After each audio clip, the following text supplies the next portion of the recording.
Northeast Texas Sports Network is dedicated on delivering the most entertaining sports broadcasts in East Texas. And if you're interested in having your next sporting event streamed live, visit us online at netsn.live.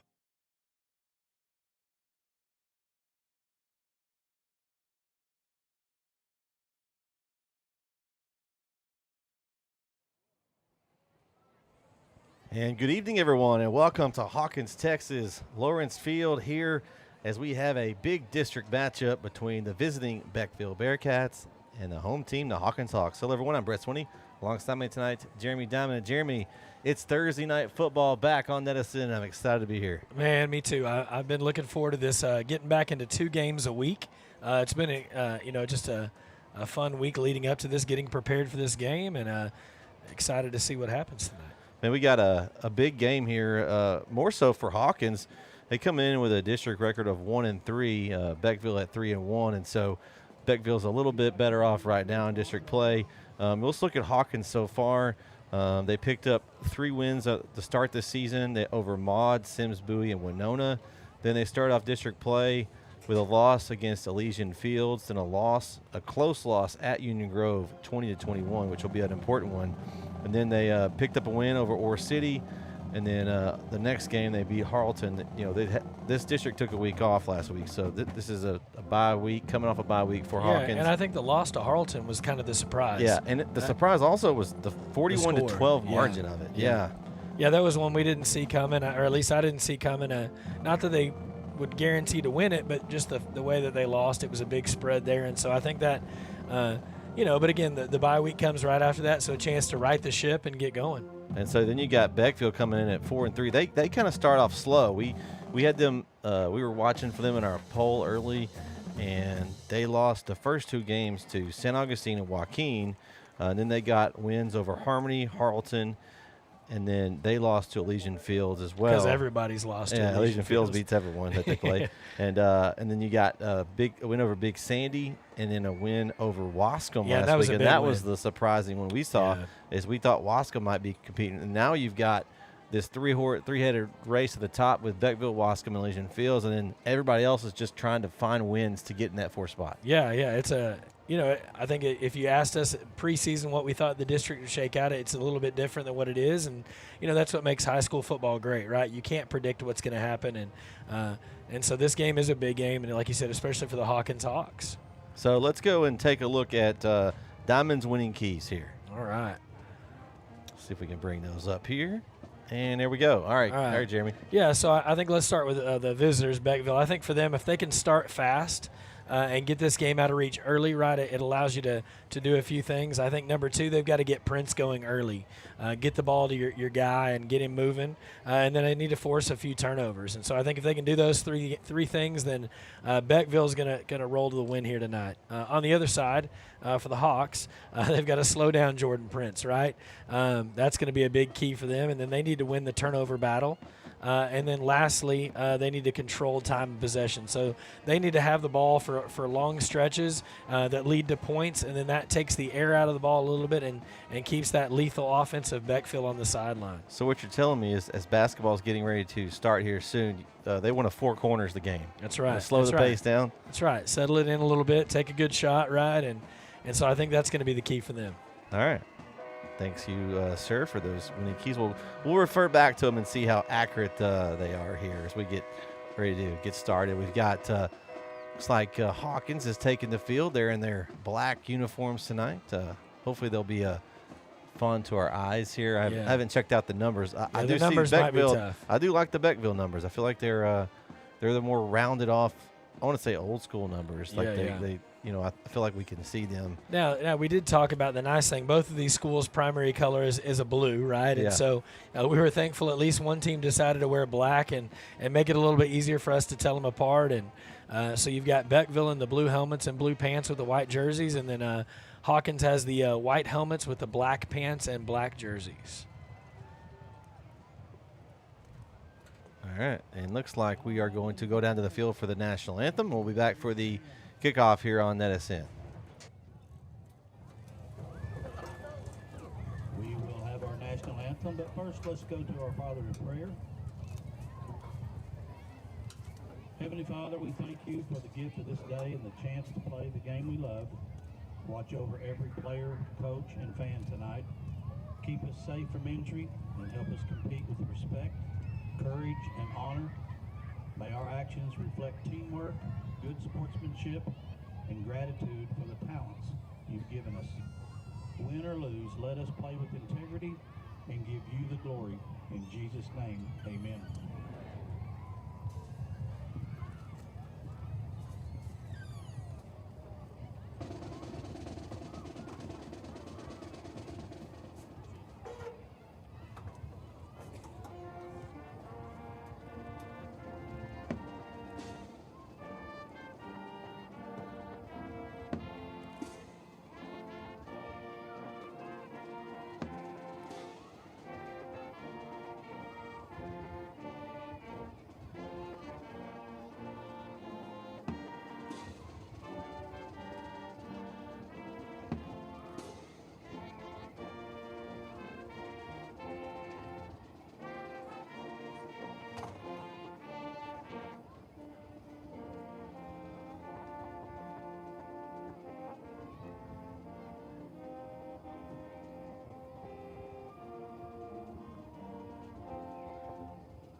Thank you, ladies and gentlemen, for your attention. Let's get ready to play some football.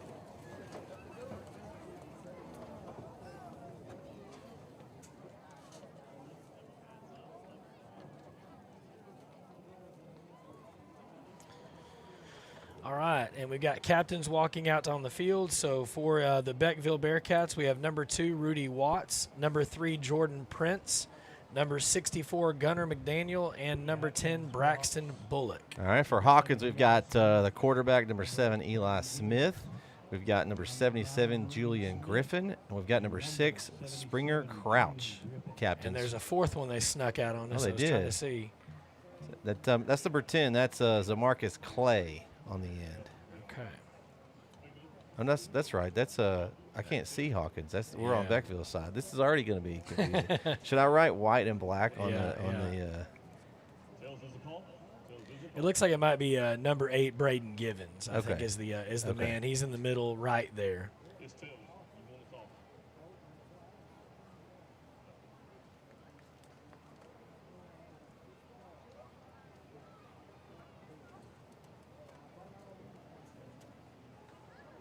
We got some confusion, it looks like, on what the Well, you never know with the referees. We've had some interesting. Tails was the call. I believe that Beckville won the toss. They did. They're going to defer. Okay, they couldn't figure out what side they wanted. So Hawkins is going to receive the opening kickoff. There we go. Ladies and gentlemen, Hawks will be receiving the football to get this game going. All right. A couple of things I wanted to mention before we get started here, Jeremy. We've got where was it? I was looking at some key leaders for each team. Beckville, Jordan Prince, averaging 47.7 rushing yards per game. Rudy Watts, 39.9 yards per game. And then Gabe Johnson on the receiving end is a 65.9 yards per game. For Hawkins, you've got Eli Schneider averaging 76.3 yards per game. And then you've got a couple guys with Crouch and Tanner averaging 79.8 and 50.4 yards per game. And then, of course, Givens has got 6 TDs, and he's also averaging 7 tackles on defense. So some guys to kind of watch for in this one. So, Yeah, and I think that, again, we've talked about it before, but the fun thing about this 2A level is a lot of these guys are going to play offense and defense, and so these guys are the iron men that do both, and so it's kind of fun to watch guys pile up stats on both sides. and probably some special teams too. Looks like kicking off here for Beckville. That's number 0. I think on the return is number 8 for Hawkins. That is Braden Givens. I think it might have been say that was looked like, but maybe it was 8. Was it Jordan Masika? That's what I was trying to look. It's hard to tell on the front. He's got his jersey scrunched up a little bit, but I would yeah, guess. it was number 8. It was Jordan Mojica on the kickoff. Okay. So Mojica is going to be our kickoff guy. So leading out the team on offense is Captain Eli Smith here, and he's going to start in the gun. He's going to drop back to pass, pump fakes, scrambles around to his left, and he's a big kid. Just from looking at him, Jeremy, he's got some size on him at quarterback. Nice run by Smith. He's going to scramble around and pick up a couple there. I think they even gave him no gain on that one. Did they? Yeah, he was at the 32 to the 32. So. Man, that looked like he at least gained a yard or two there. And he's going to be 2nd down and 10 then. I kept waiting for the sticks to move. Yeah. And they didn't go anywhere. Yeah. I guess they got him on the 33. So they started at the 33 and have stayed on the 33. Okay.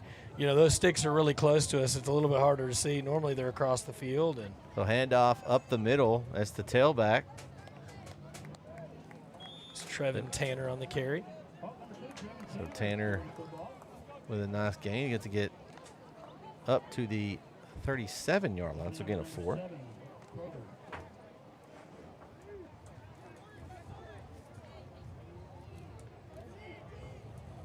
So it'll be 3rd down now and 7.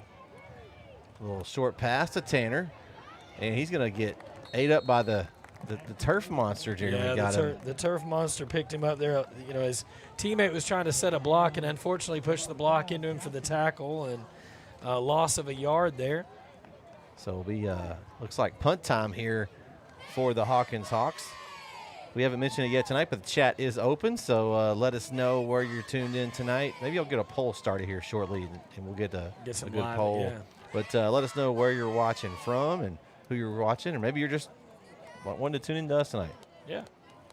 Usually we get a few votes. I don't know. It might be our family, but we'll take them. Yeah, you never know. But, yeah, another great night. And, again, all you got to do to let us know where you're watching from is click that subscribe button and like our view, and you can comment and chat with us. It's going to be Givens on the punt. And see where we're going We to got a whistle it. here. I don't know what our Well, they got it spotted at the 38-yard line. – and I think the side guy called a false start maybe. I think Uh-oh. we're going to see what – We got a little flag on the play here.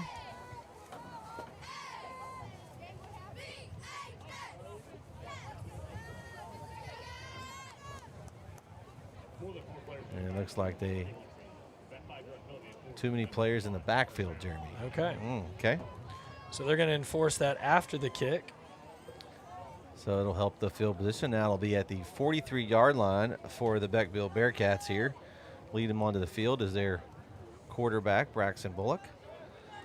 And I'm excited to get to see Jordan Prince in person, Jeremy. I've gotten to see some highlight clips, and just a great, incredible athlete. And I feel like he's been in high school about 5 or 6 years. Yeah. Been doing big things, and he's going to get the ball. No, he's not. It's going to be a play action.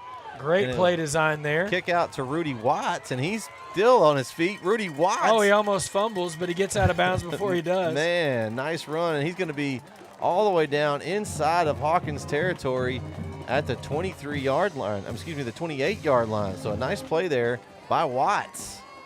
Man, just I think everybody in the building, including myself, thought that Mr. Prince was about to get it. And good play action there. Yeah, great play there. And, again, he's going to pick up big yards. So picks up 29 on that one. So 1st and 10, ball at the 28. This time it's going to go to Prince. And, there goes the ball's ball on the is ground. loose, and it's going to be recovered by Hawkins. Oh, man, recovered there by number 8 of the Givens. Hawkins. That's Givens, and he's been doing everything. I was going to say. He's kick return tonight. He's punted. Now he's recovered a fumble. And the best part is there's 2 Givens. So we might be saying Givens a lot tonight. There's number 8, Braden, and then number 11, Cameron. You know, we had a pair of brothers last week. We did. Those Holly brothers from Troop, they were pretty outstanding as well. So ball goes right back to Hawkins. One big play there, and then a fumble by Prince. I feel like we were just here a minute ago. Yeah. In this almost exact spot. We kind of were. So 1st and 10, ball at the 28. Oh, that ball's on the dirt. Man, is there some butter on it? Oh, I think they need to wipe the balls off Yeah, there. they probably had that. Man, those hamburgers look good before the game. Maybe somebody had a hamburger and got a hold of the ball there. I hadn't had one yet, but it's early. I'm still debating on taking care of that myself here. Yeah, looks like loss of 6 there, all the way back to the 23. So 2nd and 16. Man.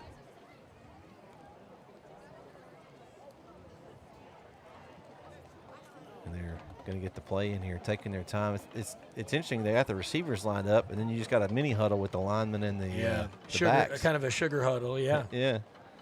Man in motion. It's going to be a handoff up the middle. There's to nothing Hawkins, doing. And Tanner is met by a lot of Bearcats there. And much like the first drive, they're having trouble getting the ball moving up the field. And I think they're going to give him no gain on that one.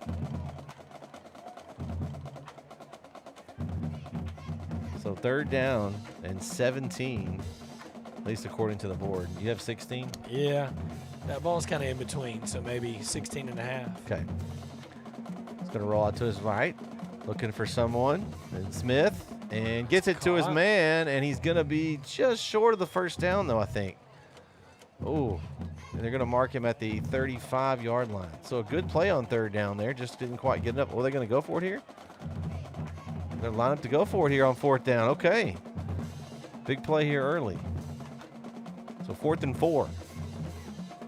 Oh, they got him a jump. They got a free play. Let's see where they go. They're just going to go. Oh, man. But it's still going to be a first down. And I thought they might come over here to the side to Cameron Givens here, one-on-one coverage. Yeah, he had a lot of room, it looked like.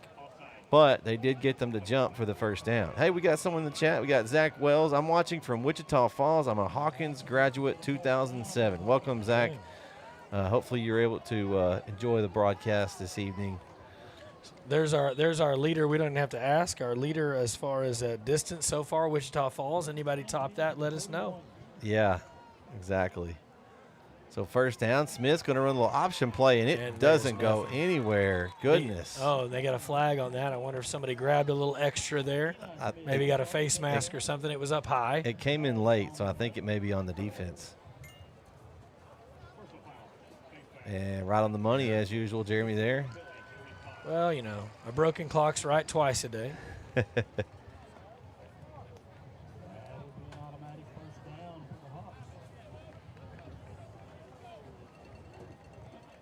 So we got all the way to the positive 44, right on the plus side of the field. A big, big play there. There we go. 1st and 10. Smith drops back to pass, steps up in the pocket. He throws out to the sideline. It's incomplete, intended for number 5, Brody Warren.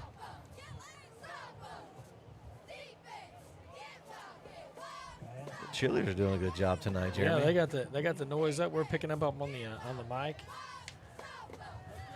Yeah, it looks like, you know, so far Smith's throws have been a little low. You know, he's just maybe holding on to it a touch too long there on the throw. But man, if he can get those chest high, his receivers have had some room to go. They just got to get one in stride, and they can make some noise here.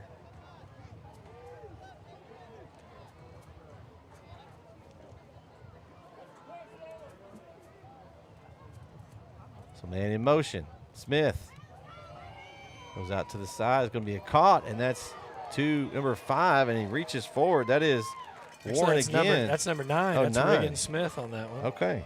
Yeah. I got this bar in front of me. Yeah. Well, 9 and 5 don't look a whole lot different. I may have to stand up here. We got a little I'm not big. I kind of got used to sitting outside. We've been sitting outside all the last few weeks. Yeah, so just 1 yard on that pickup. So Smith's going to drop back to pass now. He scrambles around. And the ball comes out, and they're going to say it's a fumble picked up by Beckville, and they're going to run it all the way back. Touchdown, Beckville. Who was it that recovered? Is that 51? 51 Tommy Hurd, I think, is the player that recovered that. Yeah, I believe you're right. Man, he had some speed there. It was 51. Man.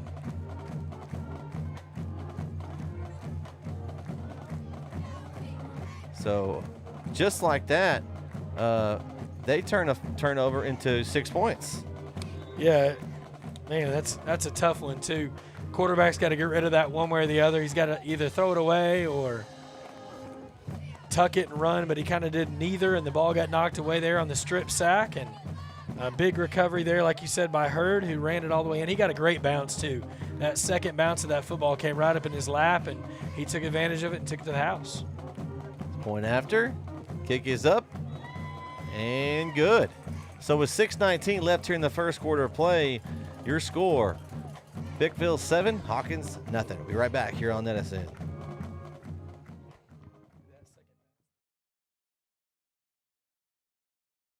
Struggling with mobility, chronic pain, work, or sports injury? At Azalea Orthopedics, our team of highly trained physicians specialize in complete orthopedic care, pain management, sports medicine, physical medicine, and rehabilitation. If you've sustained a bone or joint injury, have mobility or movement problems, struggle with pain, contact Azalea Orthopedics. We're conveniently located across East Texas, serving 18 counties. When visiting your doctor, urgent care, or hospital, you have a choice. Demand Azalea. At Azalea Orthopedics, your health is our priority.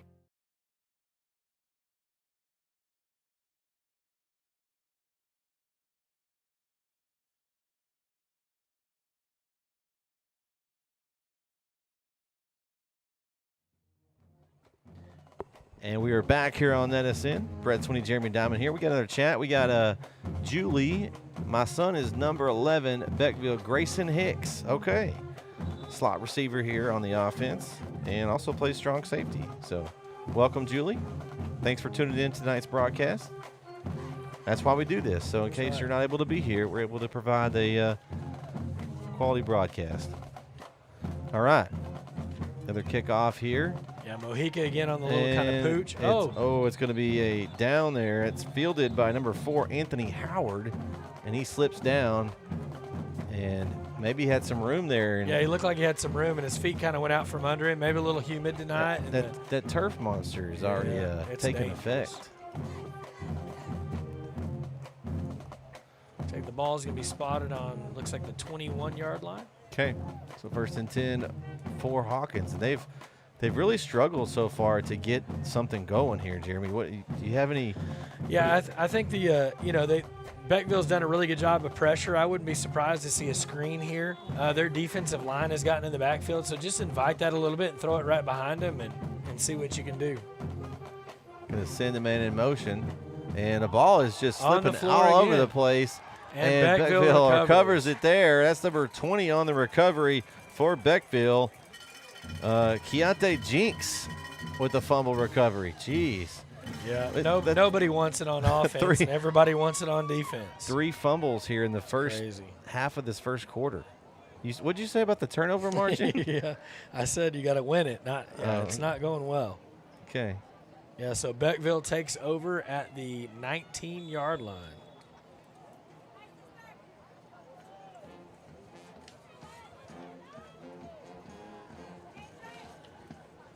Man, this has been an interesting first quarter.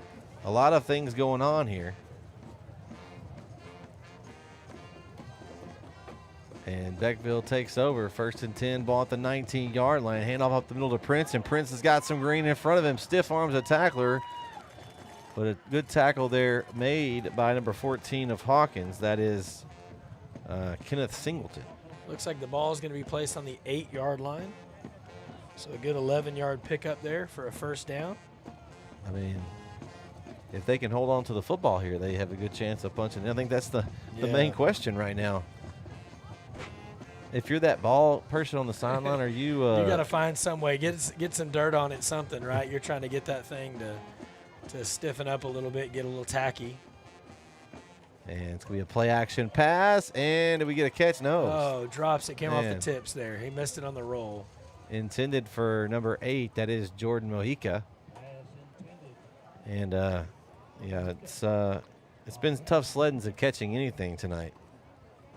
It's not a good night to be a receiver. No. I think you go back to Prince here, right? I mean, you go back to your bell cow, the guy that's got you where you're at, maybe a little something on the edge here to the left and get him some room. Prince Off right tackle, cuts it in. He's going to into the end zone for the touchdown.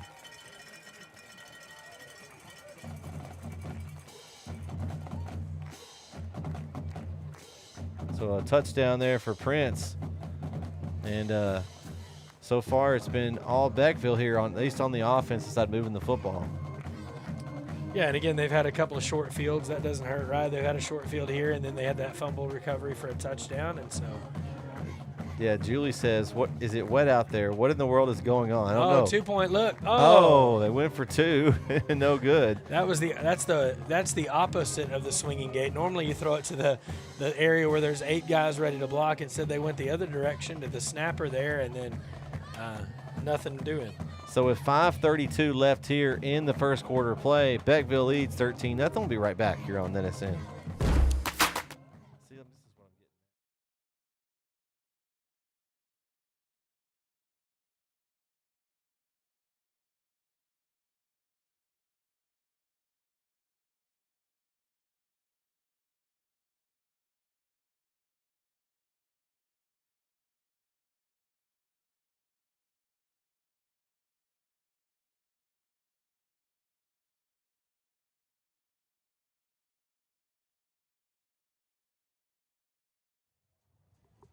And we are back here on NETSN. Brett Swinney, Jeremy Diamond here in Hawkins, Texas. Not a beautiful night out here tonight. A lot of the games were moved today. This game was originally tonight, so it wasn't one of the ones that was moved, but probably over half the games that were scheduled for tomorrow are playing tonight. Yeah, anything in the DFW area, and it seems like north of Tyler were moved just out of caution. And again, Mojica's here on the kick from the 40. See if he gets another pooch in there. And a high kick, and it will be Ula going to let it bounce. That's dangerous. Picked up, though, by number 8, and that is Mojica. He's doing everything. That's Givens. Oh, He's Givens, the other I'm 8. sorry. Yeah. I'm sorry. Man, Givens is a pretty tall kid. He's got some size to him. Givens is their H, or their kind of hybrid tight end role there for them. So he's going to get the ball. They're going to get it on the 37-yard line. It's a good return. It's probably their best field position so far, I think. Yeah. They've just got to get something going. Right now, they've just been struggling to get anything going here on offense. Yeah. I think sometimes you try to be too creative and you kind of hurt yourself a little bit there. I think you just get back to getting the ball north and south quickly, right? Get the ball out of your hands quickly. So here we go, 1st and 10. Smith will see what he can get started here. He's going to hand the ball off up the middle.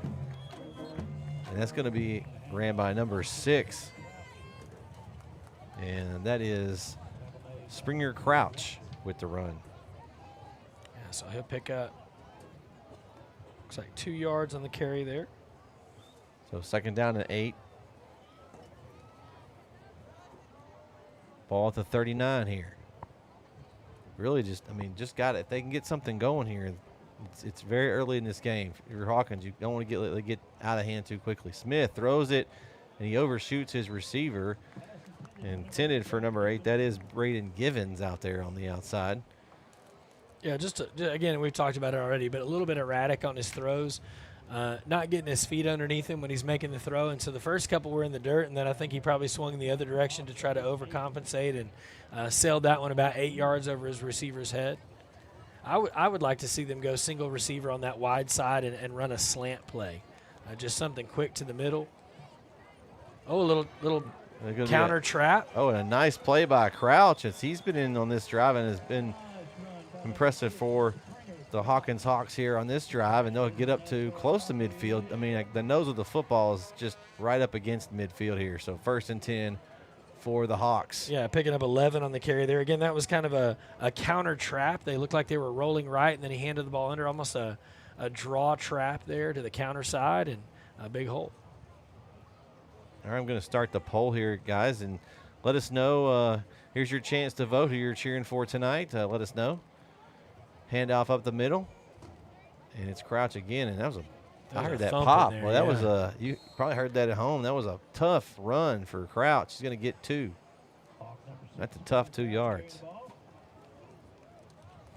Yeah, there was a thump in there. I think it was the free safety there. from Beckville came flying in there. It was either Wilcox or Hicks, one of the two, and laid the lumber.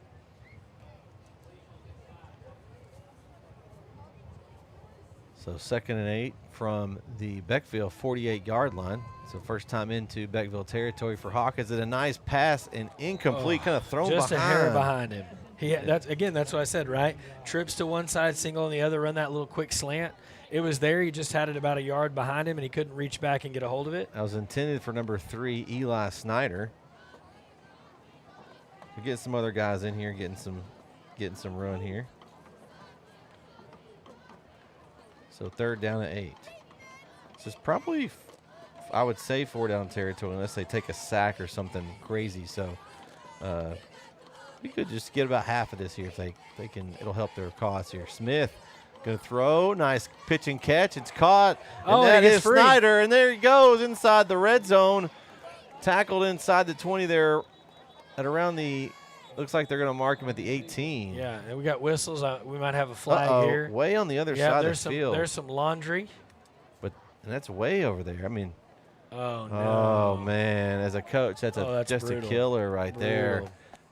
Illegal man downfield.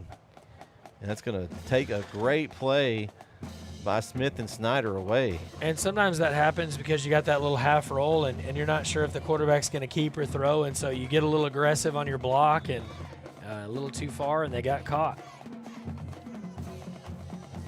Oh, we got the votes going right now. It's Beckville 86, Hawkins 14. Nobody's watching football on NETSN tonight. No one's watching us tonight. Okay, well, that's okay. That's all right. You get stuck with us either way. So 3rd down and 14 now. And Smith drops back to pass. Going to scramble out to his right, steps up, throws it deep. There's a lot of guys back there, and it's intercepted. Picked off by number 4. That is Reese Davis. And, Reese became the receiver on that play. It basically turned into a punt. It did. So, I guess one play too early. But I like the call there. Anyway, I think you took a shot down the field. I mean, there was a lot of guys there.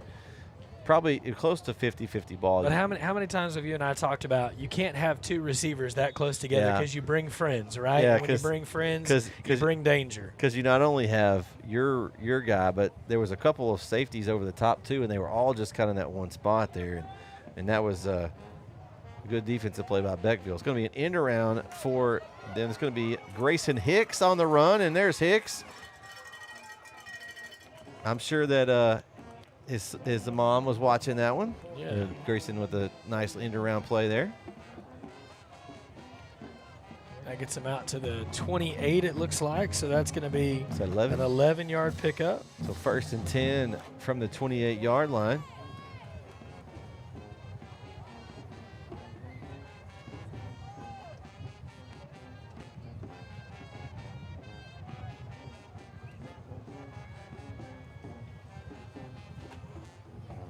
Bullock. He's going to play action. Going deep. He's got a man open. Oh, just overthrew it, man. Jordan Mohika there. And he had a step and a half at least there. He had him. Just a little bit more air under that one, and it's there. Mohika was trying to do everything he could to get there. He started doing that kind of swim move to try to get the speed going, and just couldn't make it happen. Man, he was there. Great throw, though. I mean, it was. He was just a step too slow there. Yeah. Man. I love the play call, though. I mean, he was that play action. He had Hawkins fooled there. Especially when you got somebody in the backfield as dynamic as Prince, it can draw the defense. And then we got a little movement, I think, up front there. Oh, and Prince was ready to go. Oh, he was almost to midfield. Yeah, he was ready to turn the turbos on. And then he tried to give the ball to the referee who was not looking. Oh, I think they called a timeout, I think. Oh, okay. So it was a timeout for Beckville there, not a flag. So we'll take the timeout with them. 2:53 left here in the first quarter play. Beckville's up 13-0. We'll be right back here on NETSN.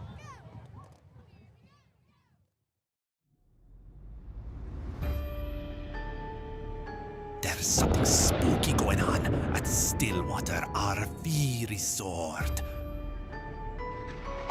Tales of old coming back to haunt the guests and the locals alike. Stillwater and CDL Training Academy present the Haunted Bus Ride. Take a trip back to see the resort of old and witness the staff come to life to bring back souls that are so bold. If you dare try to ride, fright and fear will be by your side. For a mere $5, test your luck in hopes you don't get stuck. For 2 weekends only, come to Stillwater RV Resort if you dare. And we are back here on NETSN as we coming out of that timeout there. It's going to be a handoff, and is that Prince in the handoff? I believe he was trying to fight through tackles. The refs finally blew it dead. He wasn't going down though. No, he wasn't. He was going to keep fighting for every inch. He got a 2 on the carry. And Grace's mom letting us know that he will be playing at ETBU next year. So that's awesome for him. Anytime you can go to the next level, wherever that may be, is an awesome accomplishment. I think our man Jaron would like that. I think he's an ETBU guy. Yeah. He may or may not be tuned in tonight. I don't know. Little play action. He's usually around somewhere. There's scrambles around, and Bullock is going to see if he's going to get the first. It's going to be close. Looks like they're going to move the sticks for the first down. So nice run there by Braxton Bullock on the scramble. Yeah, so got 8 on the carry.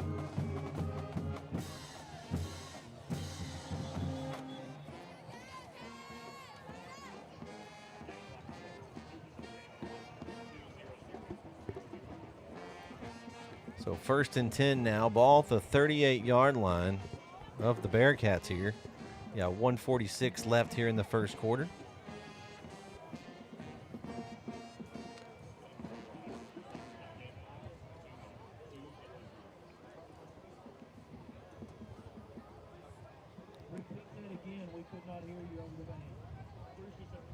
I think they're having trouble getting the clock fixed.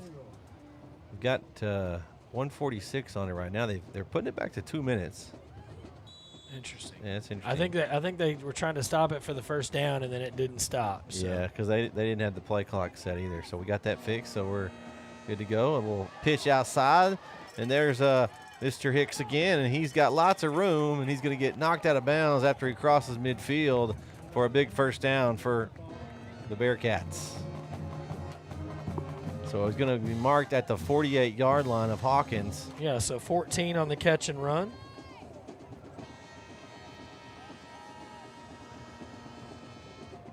And they're in plus territory again, looking to knock on the door and get another score. Yeah, if you're Hawkins right now, you really need a defensive stop or you a need turnover or something. you need a turnover or something. Yep, you're right.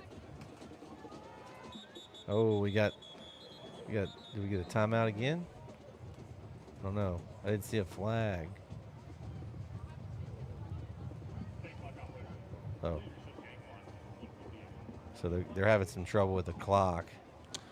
So now I'll admit I'm the worst at the clock. I get excited watching the game, and so I can do the book all day long. I can keep stats, but it's a tough job, man. Yeah, I don't know. I mean, you got to be quick on the trigger, and then especially in football, because sometimes the clock stops and sometimes it doesn't, and so again with the first down it does, and so. I mean, our clock's has its own mind tonight a little bit here, trying to keep it up for you, but.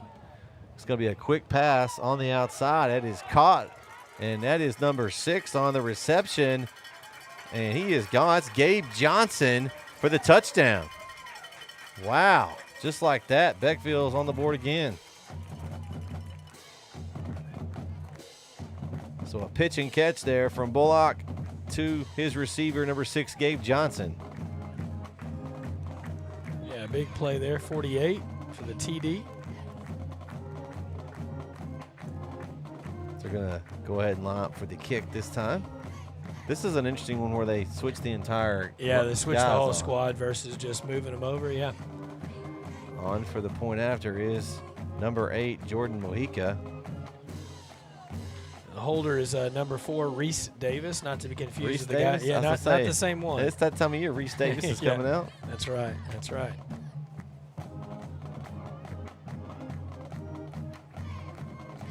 High snap, good hold. They got a flag on the play. We'll wait to check to see what that is. It's going to be offsides, so they'll count the extra point. So point after is good for Beckville. So with 1:36 left here in the first quarter play, Beckville leads 20-0. We'll be right back here on NETSN. Brook Hill is more than a school. I am more than a teacher. We're more than a classroom. This is more than a performance. That is more than a scoreboard. At Brook Hill, you are more than a student. Brook Hill provides a Christ-centered education that more than prepares students for college. It prepares them for life. Brook Hill is a place to grow, a place to belong, a place to thrive.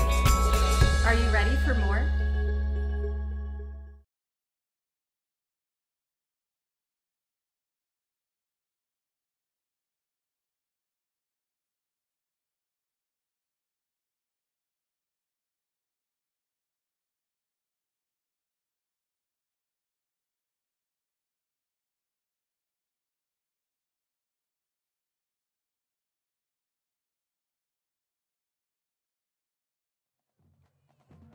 And we are back here on NETSN. And Jeremy, I'm going to let you do your normal weekly, or actually game pitch on the NETSN app. Oh, why people are missing out. Yeah, so, man, the app is one of my favorite things. Again, it's a free download.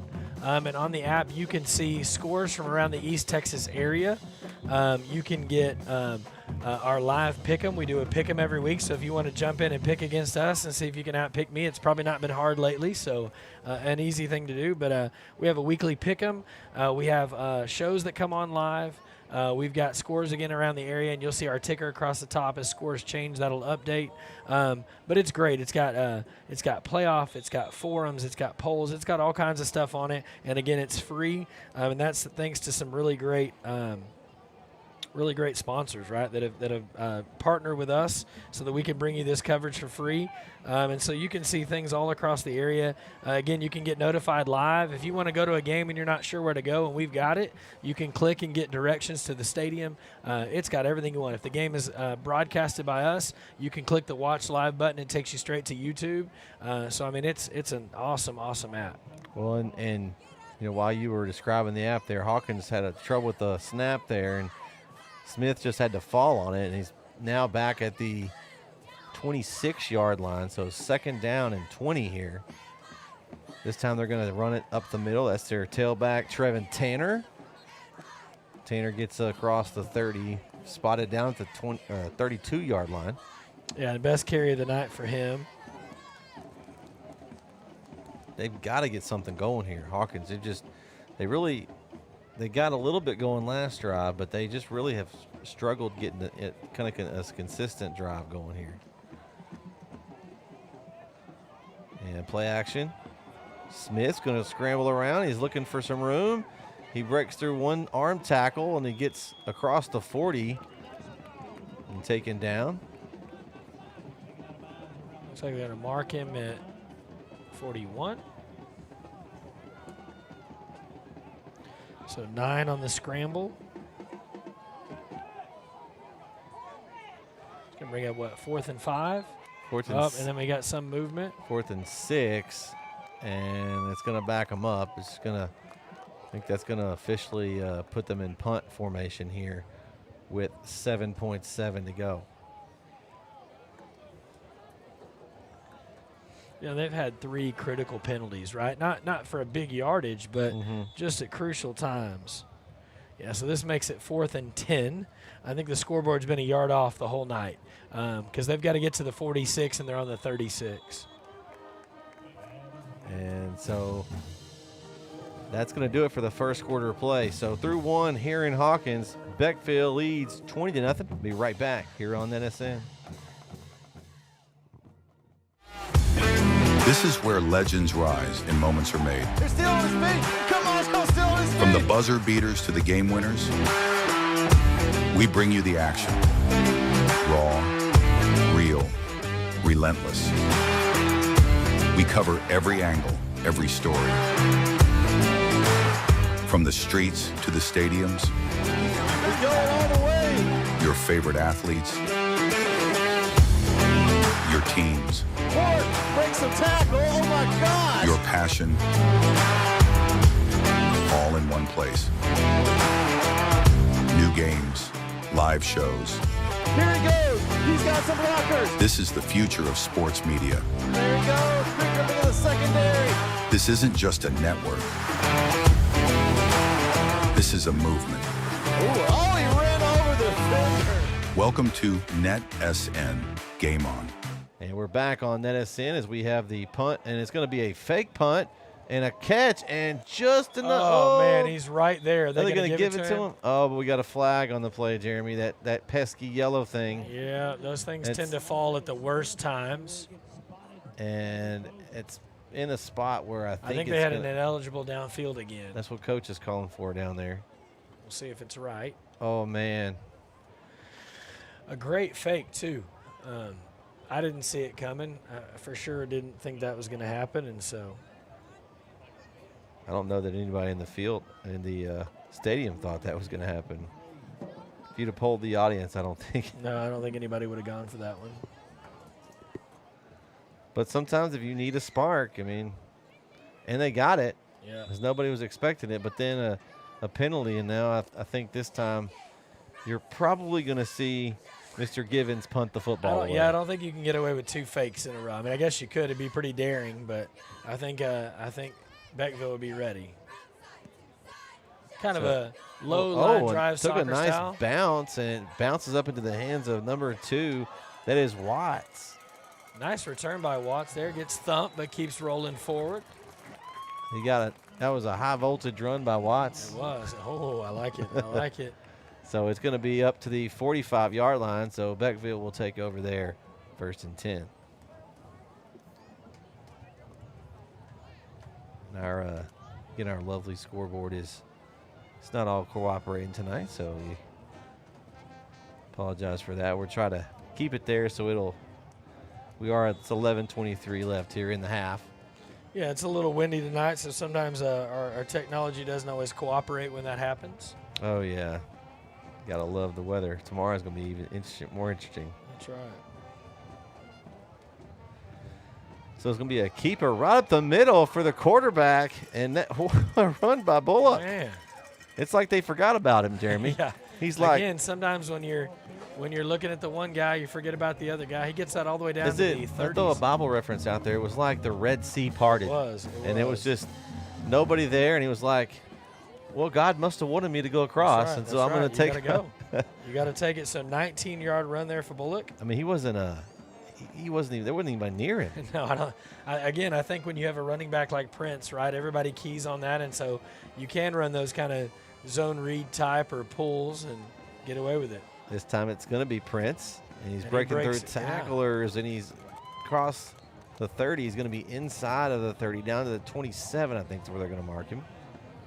So close to that first down. He's just short, maybe a yard short. 9 on that carry. Score updates. Lindale in the first quarter up 28-0 on Maybank.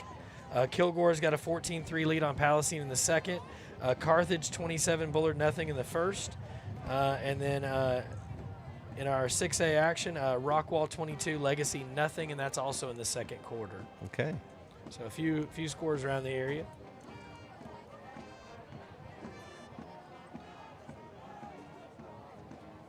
The handoff straight up the middle. That's Prince. Breaks to a tackle. There he goes. There goes Prince. And he won't be stopped. Touchdown, Beckville. 27-yard touchdown run for Mr. Prince. I believe he wants to claim to the throne. He doesn't want to be the prince anymore. He wants to be the king. And big score there again if you're Beckville.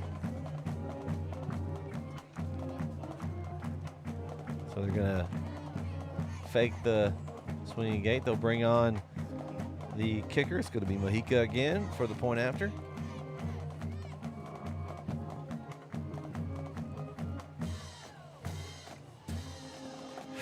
Good snap, good hold. Kick is up. and good. So with 9:52 left here in the first half, Beckville extends their lead. They lead 27-0. We'll be right back here on NETSN. Struggling with mobility, chronic pain, work, or sports injury? At Azalea Orthopedics, our team of highly trained physicians specialize in complete orthopedic care, pain management, sports medicine, physical medicine, and rehabilitation. If you've sustained a bone or joint injury, have mobility or movement problems, struggle with pain, contact Azalea Orthopedics. We're conveniently located across East Texas, serving 18 counties. When visiting your doctor, urgent care, or hospital, you have a choice. Demand Azalea. At Azalea Orthopedics, your health is our priority.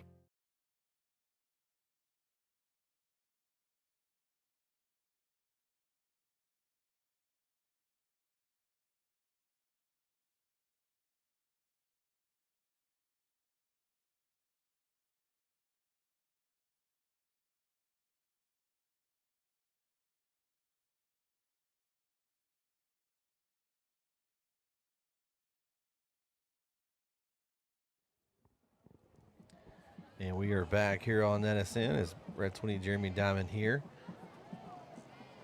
in Hawkins, Texas tonight. And we've got a kick will be returnable from about the 17-yard line, and that is number 3 on the return for the Hawkins Hawks. That is Eli Schneider. And Beckville's pointing like they think they got the ball, but I think he's going to be ruled down there. And he's going to be at the 23-yard line, I think is where the referee's going to spot. First and 10. Every once in a while, I'll get one right. There you go. Oh, they're talking about the concession, Jeremy. Yeah, it's dangerous. I'm telling you. No. Again, we'd like to thank everyone for tuning in tonight to this broadcast. Make sure you go subscribe to our channel while you're at it and like this video. It's going to be a handoff straight up the middle. Just got sideways there. Great job by Beckville of stringing that one out, and there's just nothing there. That looks like that was not Tanner. That was number 6. That was Crouch. Crouch, okay. So he picked up 1 on the run. So you've got Crouch getting some mixtures in here on offense. And Smith dropping back the pass. He's going deep. He underthrew it, and that's going to be a pass interference. And again, you and I have talked about it. This should be a spot foul. Yeah. They're literally going to get 15 yards on a penalty that should be a 40-yard penalty. Yeah. This is one of those that's brutal. Why the rules should be changed, but they don't listen to us like that. No, but it needs to be done. It should have been done. It's antiquated, and it's not the same as everywhere else, which is, again, one of those crazy things that happen sometimes. And so the ball is going to be spotted at the 39-yard line. And again, about the only thing that hasn't gone wrong or hasn't gone well for Beckville are the penalties. That's 35 yards in penalties on 3 of them, and so it's about the only thing that hasn't been in their favor tonight. So first and 10 for Hawkins, almost like a little that draw. play. It's that counter draw. Yeah, it worked the first time. That time, not really. Yeah. He almost would have been better off. Smith would have keep it, I think. Yeah, I think you're right. So you got 1. I think they're going to give him 1 on the carry. That was kind. Yeah, I don't know that but they'll take it. Second down and 9. Wascom again has a 20-0 lead on Big Sandy in the second quarter.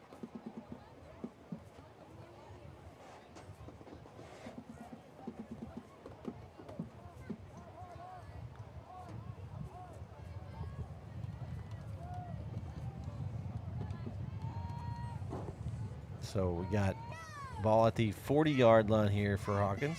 Smith rolls out to his right. He's got a receiver open. And he's caught. It's Givens. And he spins off a tackler. He's going to get the first down. Gets across midfield. Move the sticks. This is a drive they need. They need something to go positively here for them. Yeah, and really I think only the 3rd time they've been in plus territory, and one of the other times they gave it right back. Yeah, Coach Catley's got to get his group something in the end zone here before the half.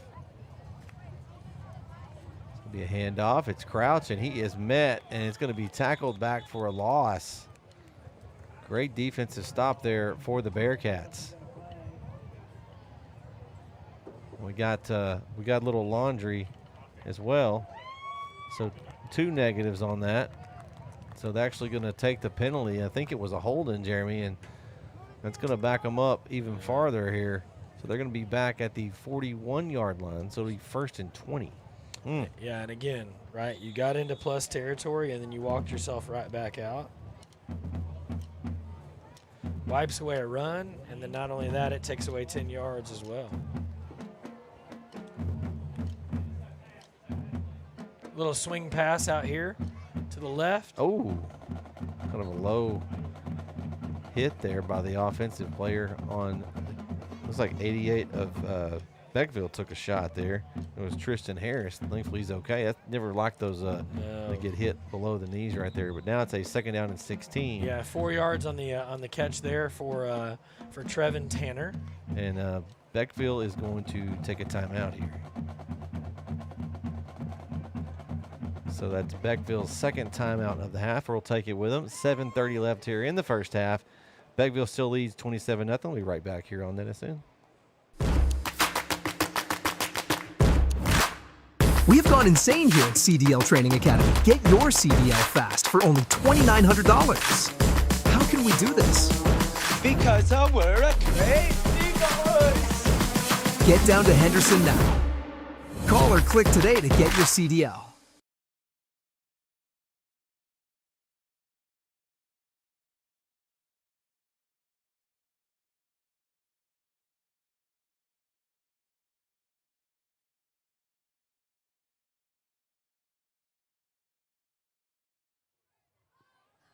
And we are back here on NETSN at that timeout as Hawkins has a 2nd down and 16 from the 45-yard line.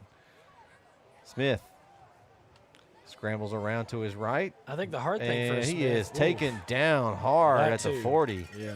But I think the hard thing for Smith is when he's had time, no one's been open, right? Yeah. So it's like he's either got pressure and he's got to get rid of it too quick, or he's got room and then there's nobody open. And so Beckville's done a really good job in coverage and made life rough. And so it looks like he has plenty of time, but nobody's able to get separation, and it makes the job of the quarterback that much harder. So now it's a 3rd down, and it looks like around 20 again. They lost the yards they gained back on 1st down. So it's going to be a throw for Smith, a little screen play. It's going to be caught by number 3. That is Eli Schneider. And he's going to get some of the yards back, but still going to have a 4th and a long, probably around 13 is what it looks like here. Maybe 14. 13, yep, from the 41. Oh, they got him to jump. Jump. Free play here. Go, throw that sucker. No one's going out for a pass. Yeah. And it's caught. There it is. It's number 9 on the catch. That is Riggin Smith. And it's a 1st down for Hawkins. That was a weird play. It's like they just stopped and nobody went out for a free play pass. Yeah, it was an interesting play there. And then get 18 yards on that reception for a 1st down. So either way, they were going to get 5 yards, but it would have been a shorter 4th down, but then picked up 18 on the play.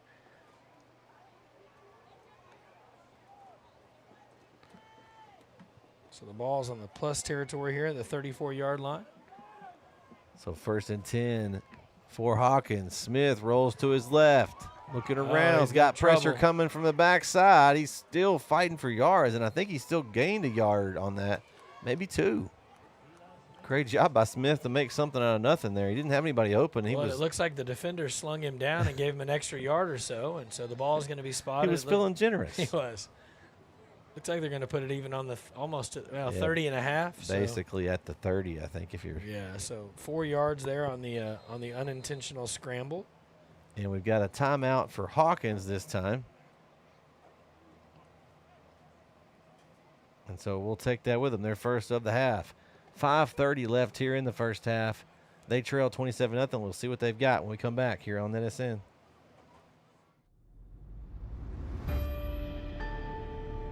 There's something spooky going on at Stillwater RV Resort.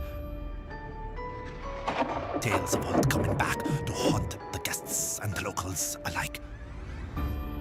Stillwater and CDL Training Academy present the Haunted Bus Ride. Take a trip back to see the resort of old and witness the staff come to life to bring back souls that are so bold. If you dare try to ride, fright and fear will be by your side. For a mere $5, test your luck in hopes you don't get stuck. And we're back on NETSN as Eli Smith scrambling around looking for someone, breaks through a tackle, and he makes the completion and the catch. Nice sliding grab there by Braden Givens. Man, great job by Smith. He was just running again for his life, Jeremy. Yeah, and Givens, great job by him being in the right place at the right time. And looks like the ball is going to be at the 16-yard line. So 14-yard pickup there. So a great opportunity here for the Hawks to get on the board. So clock's rolling here, about 5 minutes to go here in the first half. It's going to be a handoff up the middle. Looks like that was Tanner back in the game, and he's going to get up to the 11.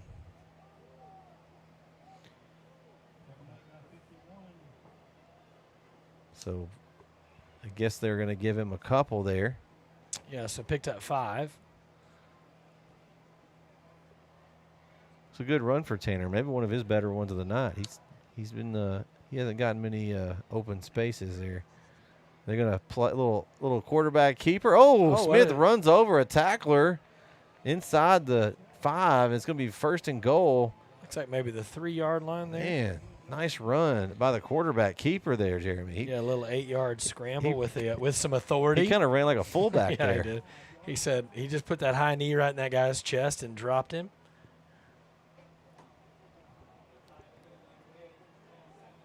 So we'll see what they do here. They're going to do a tush push here, looks like. And Smith is going to be, did he get across? Waiting for a signal, and they do. He's laying in the end zone, yeah. Touchdown, Hawkins.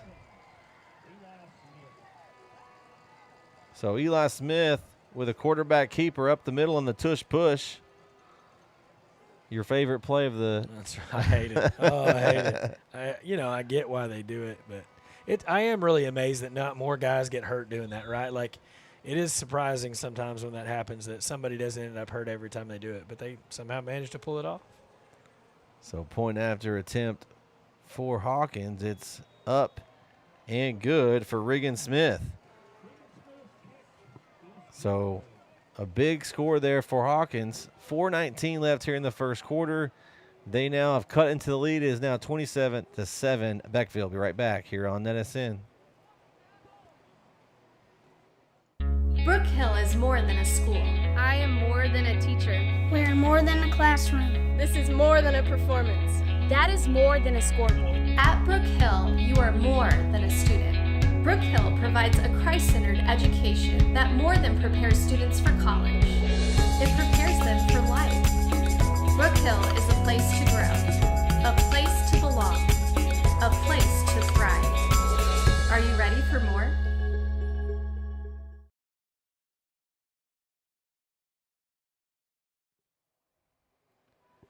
And we are back here on NETSN. Brett Swinney and Jeremy Diamond here as Hawkins gets on the board as they put their first points on the scoreboard tonight. And we'll see if Beckville answers or can Hawkins get in their stop. We got 4:19 left, and Hawkins did receive the opening kickoff. So if you're Hawkins, you got to keep Beckville out.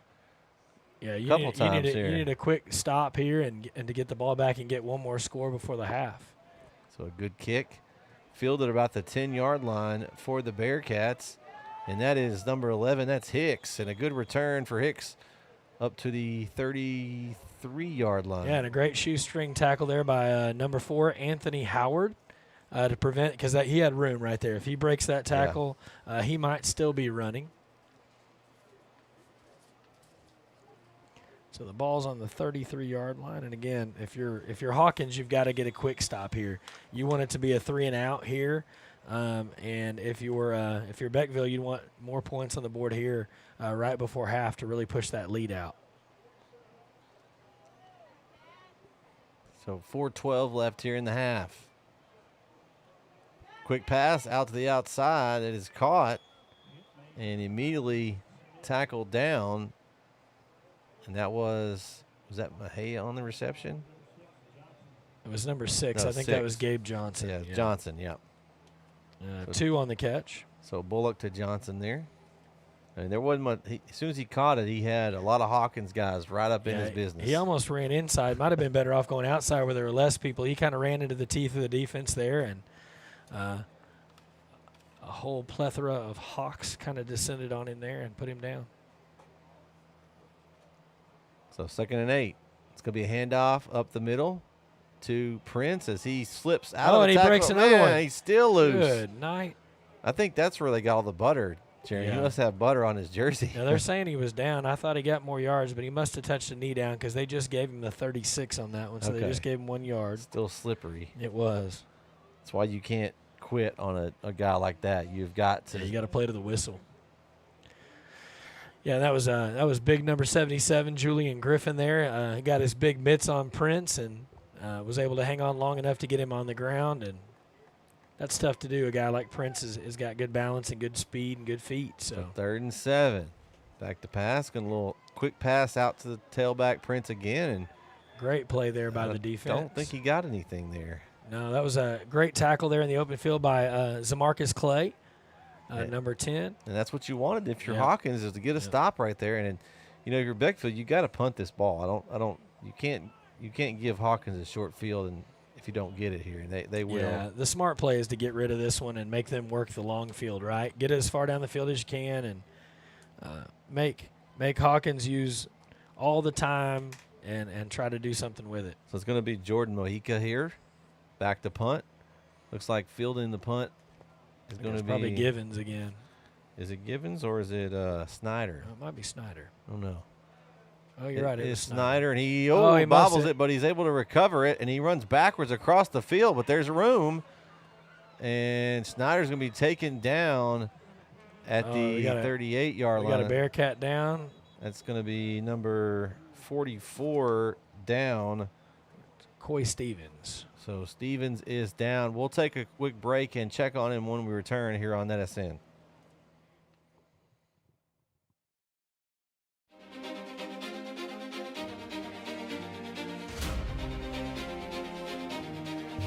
Texas, it's football season. The lights, the crowds, rivalries. Every Friday night is game day, but here at CDL Training Academy, when it comes to your future, every day is game day. Just like on the football field, success behind the wheel of a commercial motor vehicle takes discipline. That's right. Focus. That's right. And safety. That's right. That's why we don't just train drivers, we train champions of the road. That's right. And here's the win and play.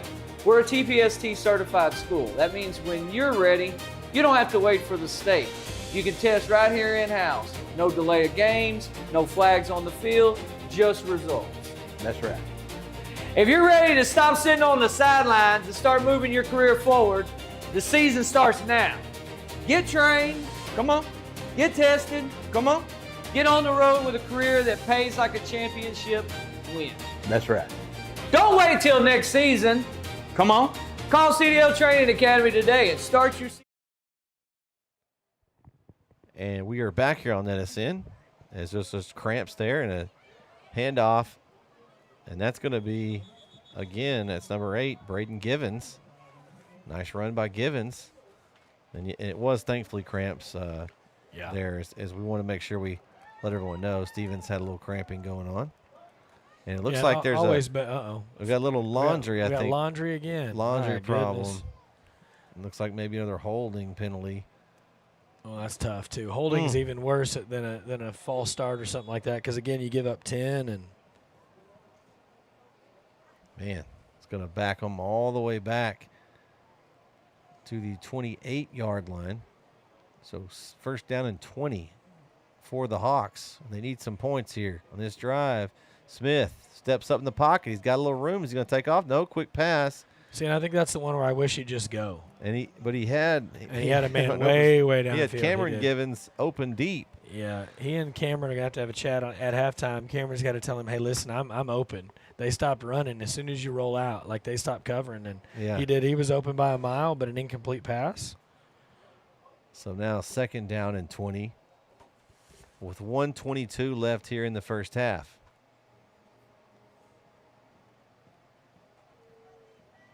Yeah, I would have loved to see Smith take off there on that one. He had plenty of room and could have gotten to the sideline even maybe. And it's going to be a handoff, and there it is, Givens again, and he is dragging tacklers. Just tough running for Givens. He gets close to the original line of scrimmage, but it's just short. Tackled at the 34-yard line. Yeah, so 6 yards on the run there. So 3rd down and 14. Clock rolling here. I think they're just going to let it roll, and then if they get this, then they'll maybe call a timeout. If they don't, then they'll just let it run down probably. Pressure. Steps up in the pocket. He scrambles away, and there he goes. Smith lowers his shoulder, runs through a tackler, gets across the 40. Won't get enough for the first down. Nice run by Smith. And again, I think that's the thing you can see from him is he's got the ability to run. And they're going to go for it here. Interesting. They're going to try to get somebody to jump. It's been effective so far. And they got him to move. Not enough to get him in the neutral zone. Well, they don't have to snap it here. Right, so why? Oh, Beckville's going to be smart and take a timeout. Yeah. Force their hand.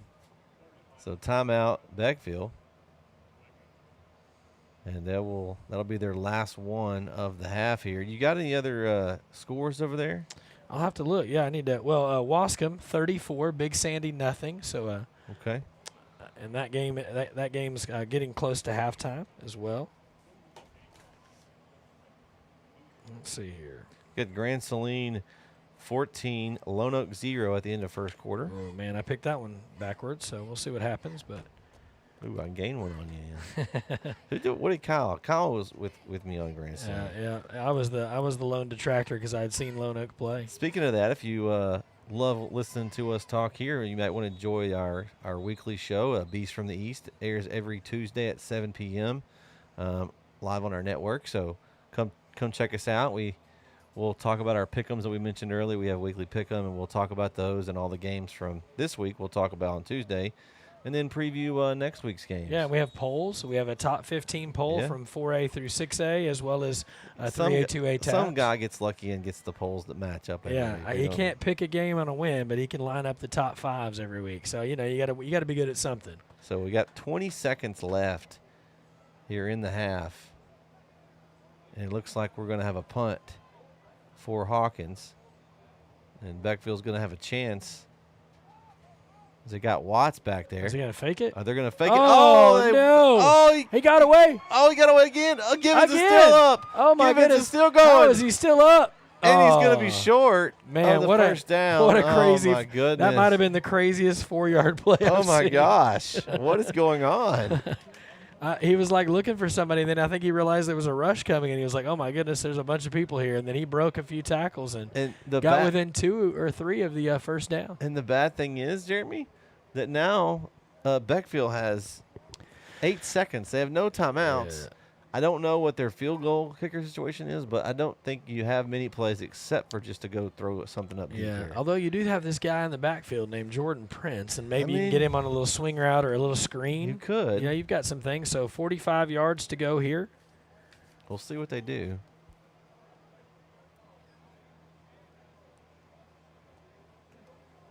So here we go. Ball at the 45-yard line of Hawkins. And there's a whistle. And there was their move. Oh, so Hawkins took a timeout, I think. They're like, we can't take this with us. We're not Coach Hubbard. We know we can't take them with us. That's right. Might as well use them or you lose them. Yeah. So Hawkins will have possession. Hawkins will take the timeout and see if they can keep this possession out of the end zone here. Man, this would be if Beckville scores on this. Yeah, that's gonna be that's tough. A backbreaker, man. Because you had the ball and you could have punted it away and they would have probably just taken a knee.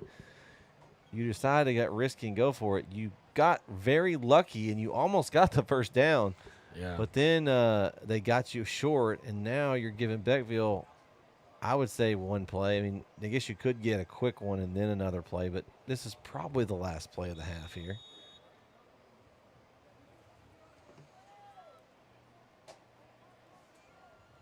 We'll see here. Got 8 seconds on the clock here in the stadium.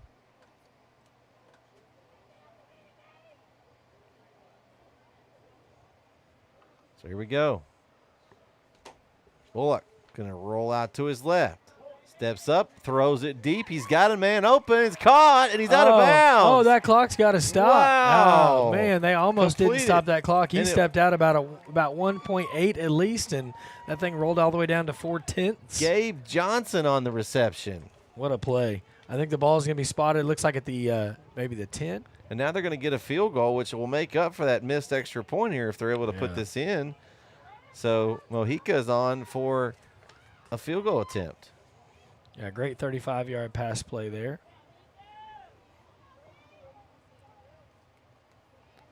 So the ball will be spotted at the 17-yard line. So it'll be a 27-yard field goal attempt here for Mojica to end the half here. Bad snap, a little behind, and the kick is up for Mojica and good. So a field goal up and good to end the half, and that's the way we'll end the half as Beckville leads 30-7. And if you're looking for bands, we have it for you. We have the halftime show in its entirety here on NETSN, so stay tuned for the halftime show. We'll be back for the third quarter here on NETSN.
Ladies and gentlemen, led onto the field by drum majors Sharon Barbosa and Noah King.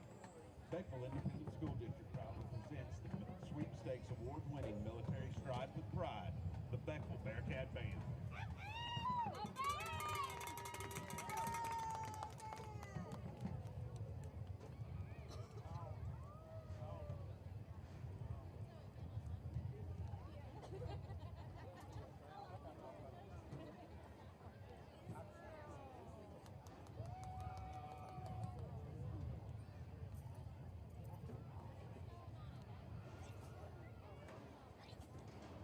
We now would like to feature our VHS Majorettes and Color Guard. The Bearcat Auxiliary will now present a twirl and dance routine to Earth, Wind & Fire's hit, September.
Smith and Hopper. Attorney General by King. General Lee by King. The World is Waiting for the Sunrise by Gore. Diamond Jubilee by Goodson. And Action Fanfare by Hawkins.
Ladies and gentlemen, the Beckville Pipe Song. Superintendent for Beckville ISD is Devin Taylor. High school principal is Ken Bryant. Junior high principal is Ryan Stacker. Drum majors for the Bearcat Band are Sharon Barboza and Noah King. Majorette sponsor is Raymond Solton.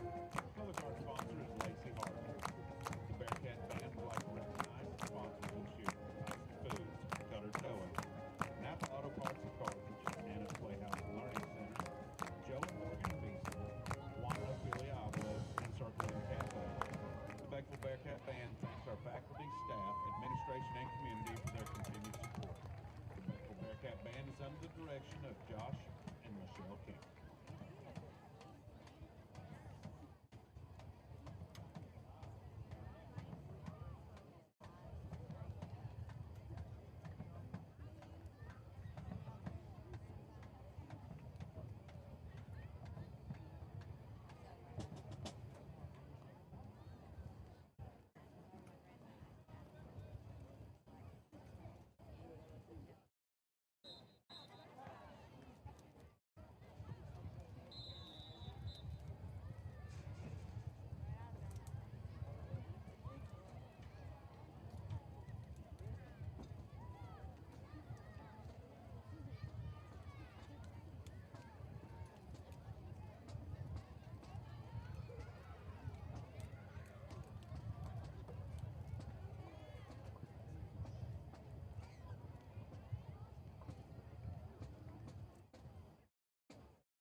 Ladies and gentlemen, Hawkins ISD proudly presents the Roarin' Soarin' Blue Hawk Band and Color Guard.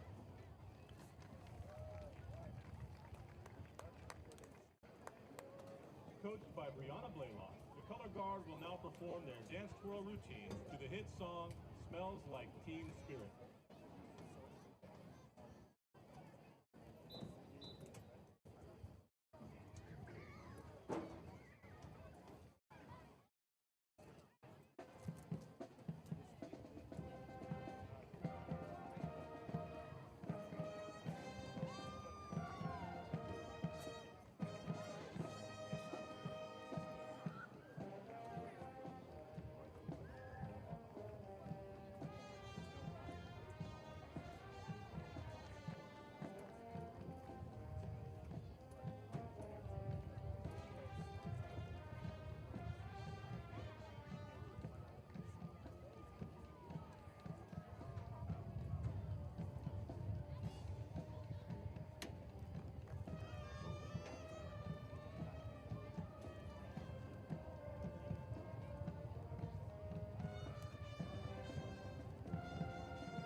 taking the field is the Roaring Soaring Blue Hawk Band.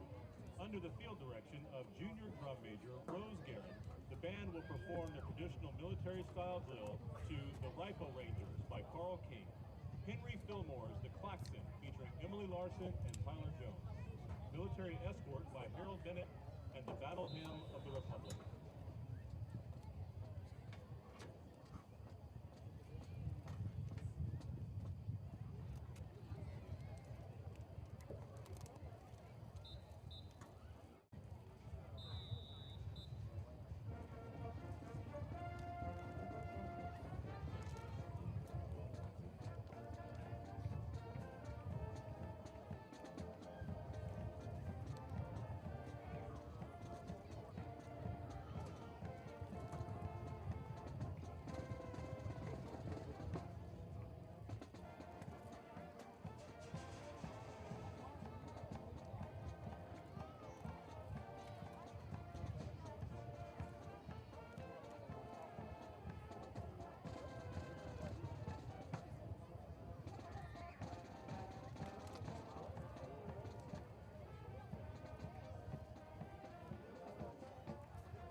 Jeff Wilson and assisted by Joshua Crow.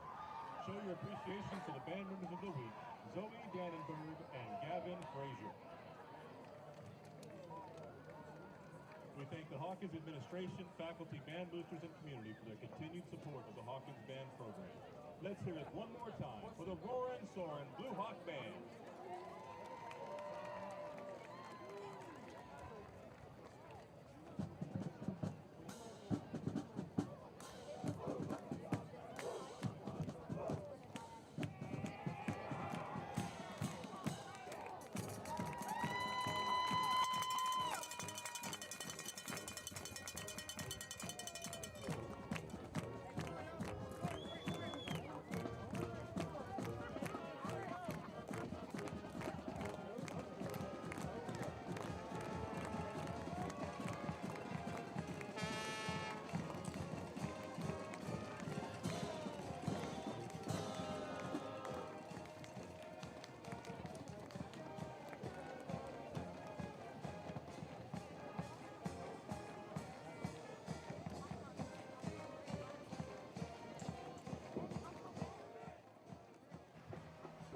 All right, we're back here on NETSN. Brett Sweeney, Jeremy Diamond here. And, Jeremy, we've got some stats that you've calculated up for us here. We'll put them up here on the screen, and let's talk about them a little bit. What do you see here? Yeah, I mean, obviously you see about 100 more yards on one side than the other, right? And then I think the turnovers are the big thing.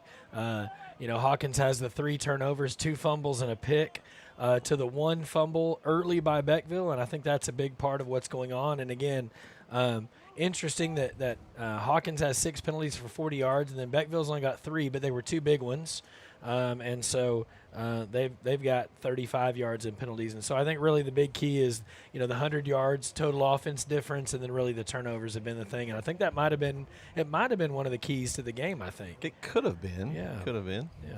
So, again, it'll be, interesting to see how this second half goes. But so far, Beckville has been in control almost since opening kickoff.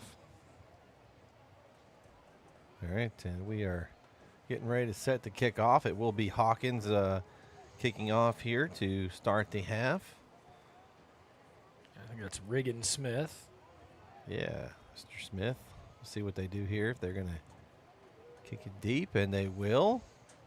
Looks like it will be fielded inside the 15, and that is Mr. Hicks, and he is on a full steam ahead run. Hicks right up the middle. Oh, mouthpiece. Jinx. We both saw that one, and it just flew out of his mouth. But great return and a good start for the Bearcats here in the second half. Yeah, get the ball on your plus 44, it looks like.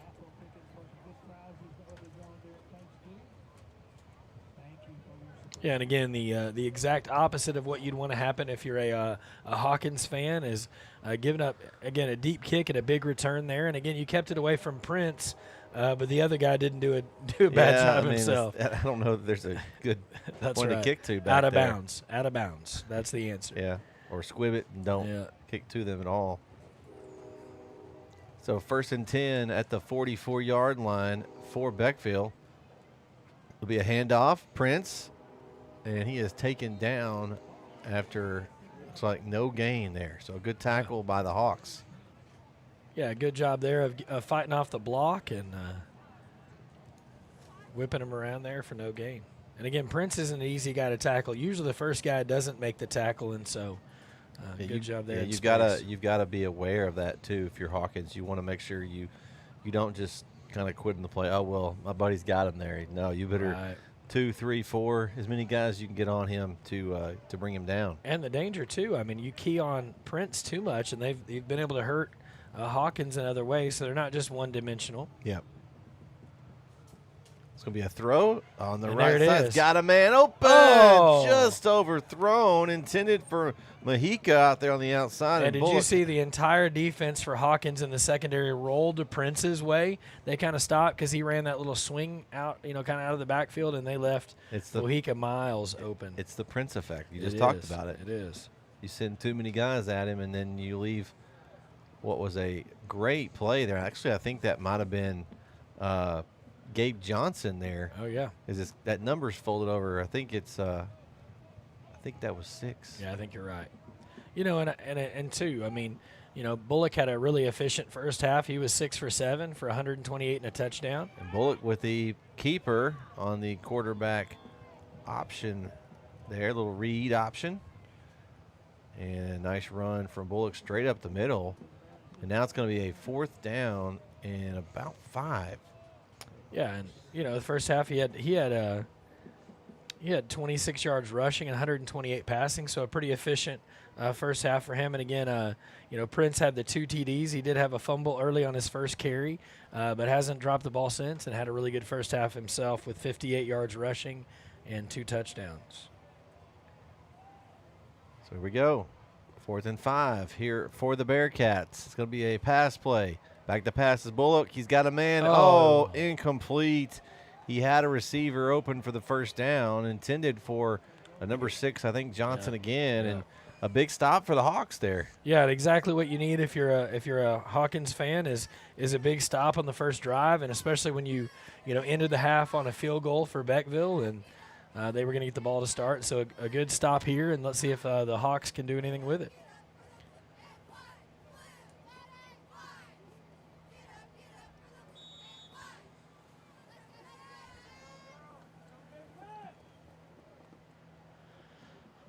So here we go. It's 1st and 10. Ball at the 39-yard line. Hawkins got a chance here. They're going to hand it off the middle.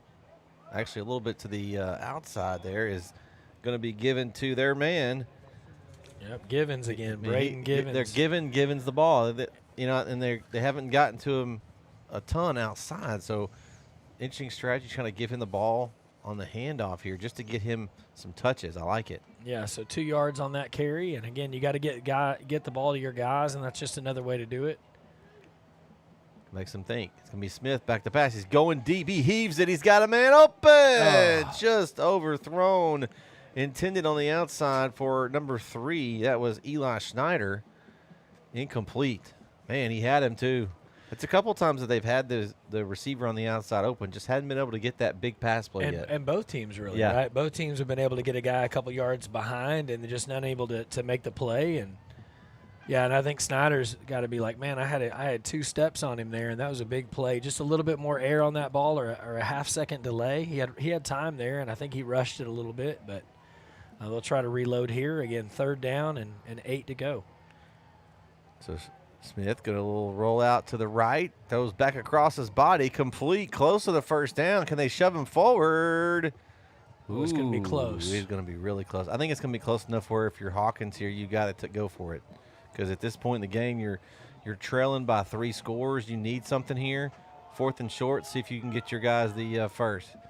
And Smith going to little counter draw. Oh, man, I like the play call. And it's going to be enough for the first down. It's going to be Crouch on the first down run. And no hesitation there for Hawkins. 5 on that carry for Crouch for the first down. So they're getting across midfield here in good field position now. They're getting a little bit the drive going here at the 47-yard line. So, I mean, a score here would be huge. Yeah.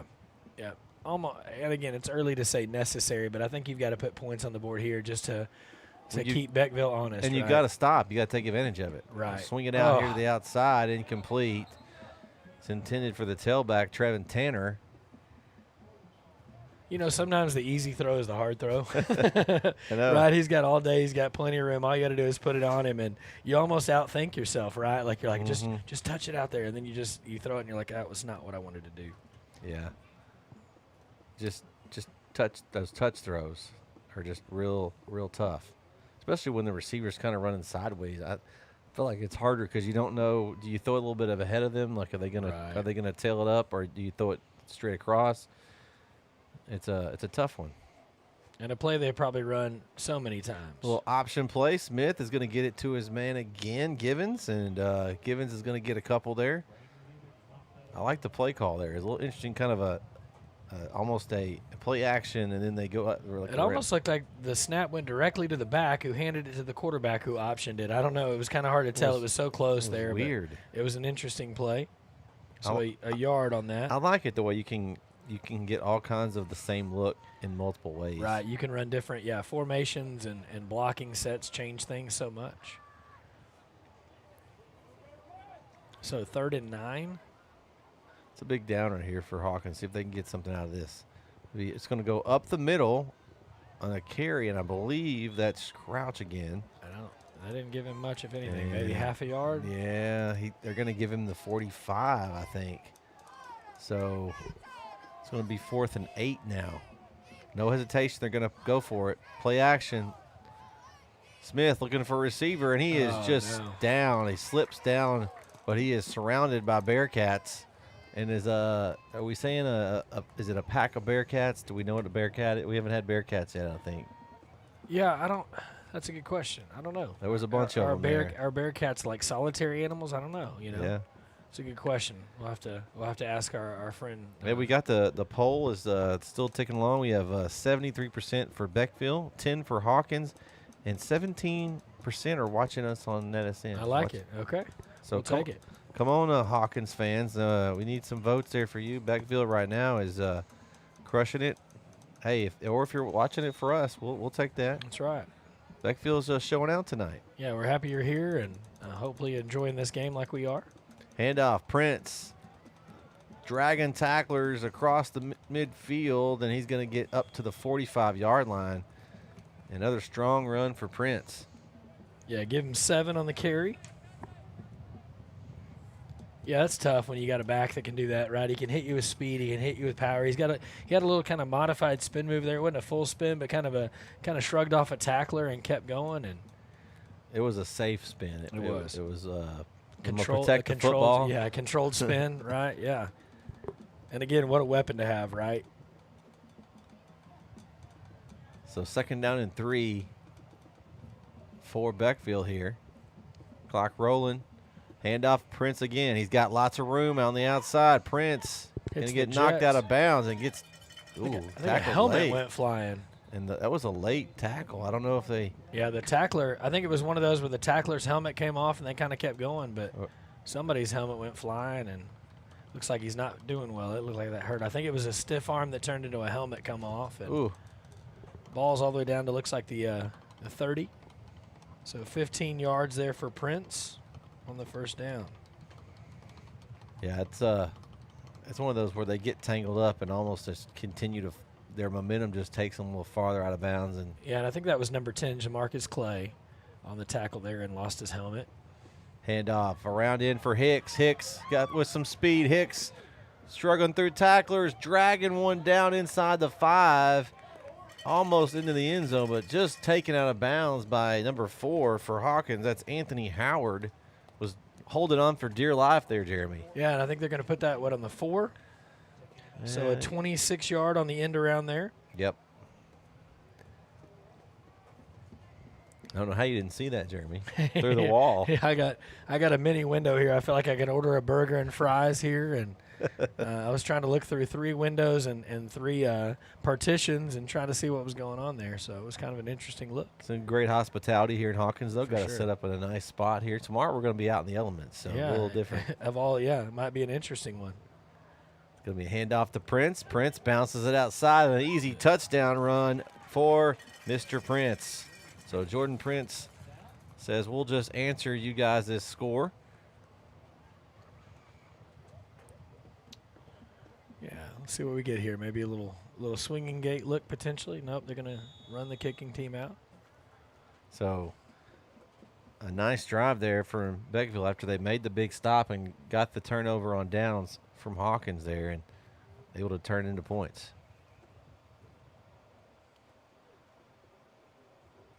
Yeah, we got Julie still here in the chat talking about excited to see where Prince goes. I am too. He's a great athlete, and I'm sure he's got lots of different offers. Hasn't committed yet. And that was a shotgun snap, and the ball it's still is loose. Oh, don't do that. Oh, you got to pitch that to somebody. Scoop that rock up and toss it to a buddy. Howard recovered it, because it doesn't do any good to recover it on the 35-yard line or 25-yard line because you don't get anything for it. Well, but it keeps them, I guess, from picking it up and getting the extra points. So. True. 6:32 left here in the 3rd quarter. Beckville leads 36-7. We'll be right back here on NETSN.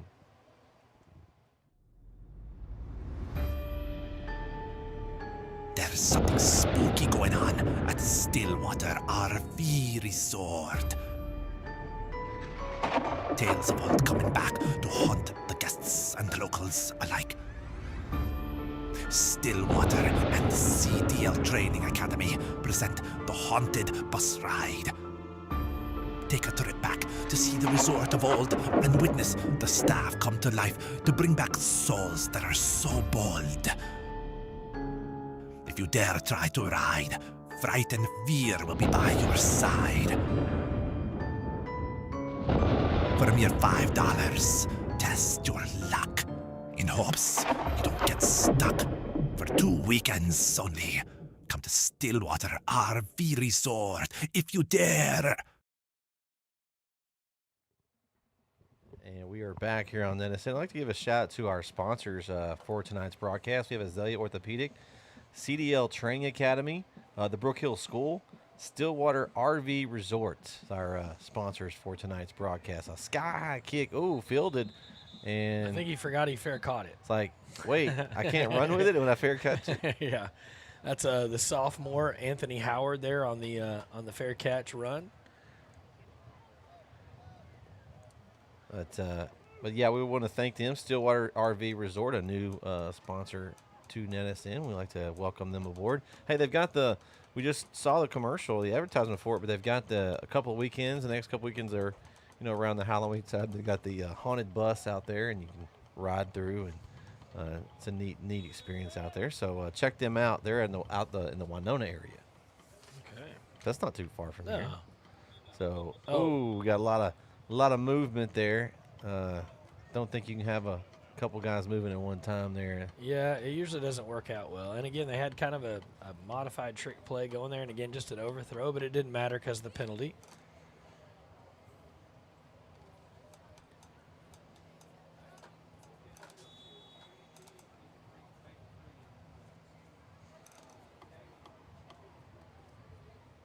So it's going to back them up 5 yards. So it'll be a little longer 1st and 15 now from the 33-yard line. I feel like the last few drives, they've had some 1st and 20s, 1st and 15s. That's just hard to do against a good team. Smith rolled to his right, and he's going to take off and try to run it, and he's going to get a few yards up to the 35. So he'll get 2.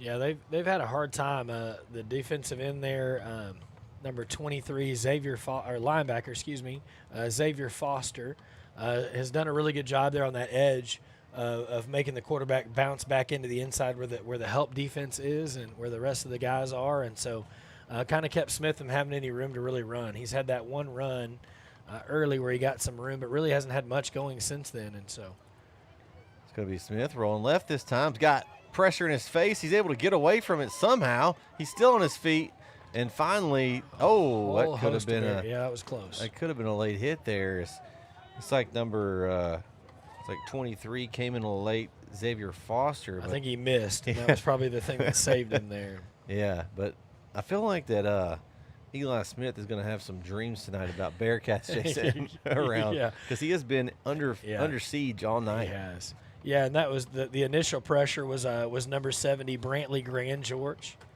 And he kind of got in the backfield and made Smith redirect. Smith, back to pass. There's throws out screen. to the left. He's got his man Schneider open in the flat. And Schneider's going to get a little bit, but not near enough for first down yardage. Tackled down at the 33-yard line. And you got an injured Bearcat. Looks like 88 is coming off limping. That's Tristan Harris. Well, he's jogging off now, but just coming a little bit gimpy there, I guess. Look like one of those where somebody steps on the top of your foot, or maybe a cramp. Yeah, he's rubbing that calf right now, so maybe it is a cramp. That'd be the best thing for Beckville fans. So now we've got punt situation here for Hawkins, and Givens is back there. We'll see what he's done some interesting things with it on this little formation.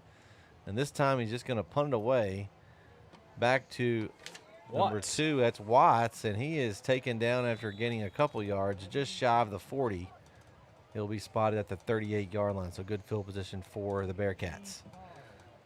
Some scores going across the screen here. We've got 49-0 is Lindale over Maybank.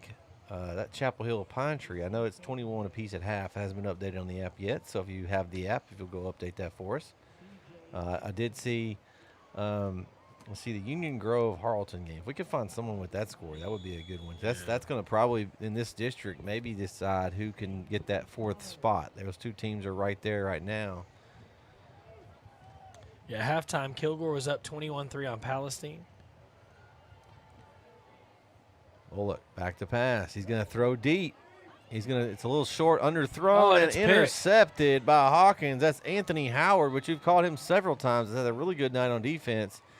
And it's a turnover as Hawkins really needed something right there. And I don't know if Howard's a little shaken up after that on the return. But a great play nonetheless. And so now it's back. The ball is back to Hawkins here. Just what they needed, Jeremy. And almost in the exact same spot they left it, right? I mean, it's on the 37, so it's really just like a 1-for-1 there, a punt, and then giving it right back. And it's been that way a couple times tonight. Pleasant Grove, 28, Gilmer 7, halftime. Carthage 55, Bullard nothing was a halftime score, and then Wascom all over Big Sandy 41-0 at halftime.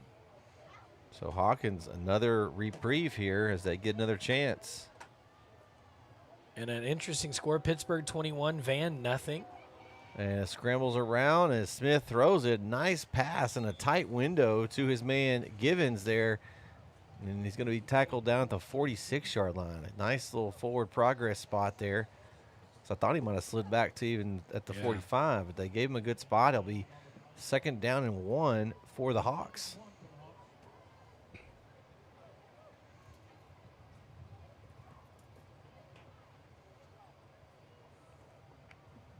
So Smith back again, looking to his right. He's got a man this time open, and he completes it. Nice catch there by number 9, Riggin Smith, and he's still dragging tacklers inside the 20-yard line. 1st and 10 at the 20 for the Hawkins Hawks. Yeah, 34 yards on the pass play there to Riggin Smith. Yeah, they really needed that one. So hurry-up offense. Smith back at it. Going out to his right, and he throws it wide of his receiver, incomplete. Intended for number 11. That is our man, Mr. Hicks. Oh, excuse me, Cameron Givens. I'm sorry, I'm on the wrong roster there. So the brother Givens, as we've had a couple of brothers. Yeah. He wanted the ball earlier when he was open on the deep ball. He said, "I'm wide open. Get it to me." Well, he threw a little wide of him that time, so we'll try this again. 2nd down and 10.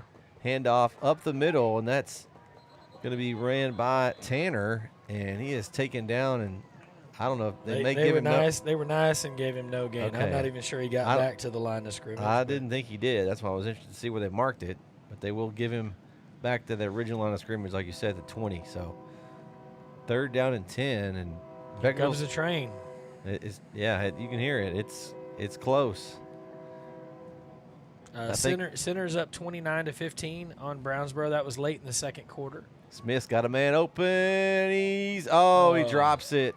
Oh, tough. That was Eli Schneider had a touchdown. I think he was worried about keeping himself in bounds, and he almost kind of short-armed it a little bit there. It looked like he was trying to figure out where his feet were and how to get them in and get the ball, and he missed both. That's a tough one because he had 6 if he catches that and gets his feet in. Yeah, you kind of hope Smith there kind of puts that one more on a line and a little less air underneath it. Really kind of throws him a rope there. So 4th and 10 here. Smith looks right.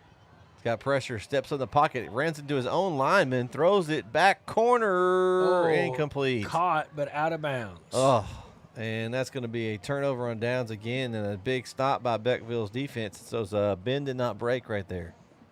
Yeah, great job by the Bearcats. And, just tough sledding, right? They gave up a big play, and then the defense bowed up, and Hawkins was unable to get anything going. So Beckville's going to take over on their own 20.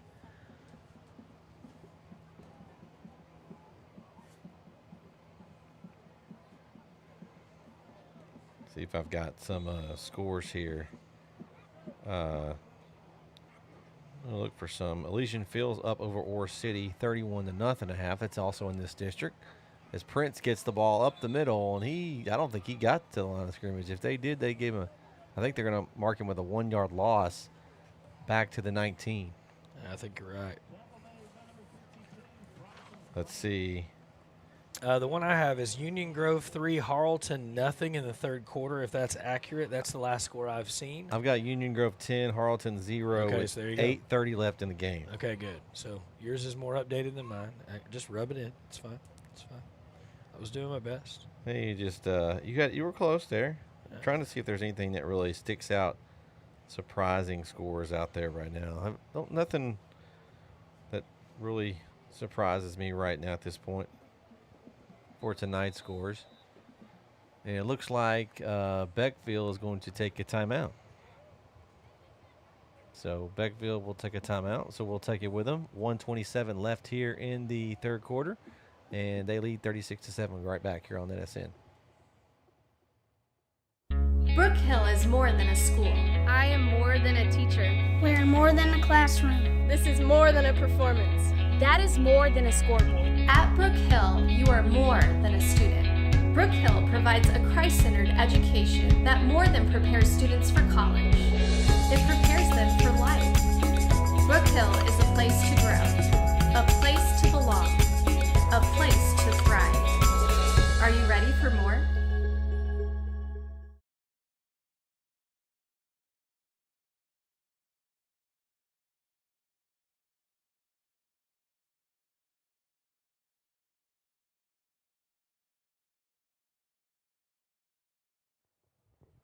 And we're back here on NETSN. Brett Tony, Jeremy Diamond here with you in Hawkins, Texas tonight. As it's been a pretty nice performance here by the Beckville Bearcats as they're trying to continue their push towards that top 2 spots in district. So right now they are sitting tied for second with Wascom, which they have the head-to-head tiebreak over at the moment. So right, and Wascom is all over Big Sandy, so Beckville needs to win to stay ahead in that race. Got Larry Pierce in the chat taking the night off. What a slacker, Larry. Didn't do a game tonight. This guy. Says, let's go Beckville. This guy, he's only done like 40 games I already. know. What a bum. I know. He'd probably rather be at one, honestly. Yeah, that's true. Knowing Larry, he loves them some high school sports. It's, I feel like, the last couple Thursdays have been weird being home. I mean, it's been nice, get to see my family, but it does feel strange to not be at home or not be on the road watching a game on those nights, and so.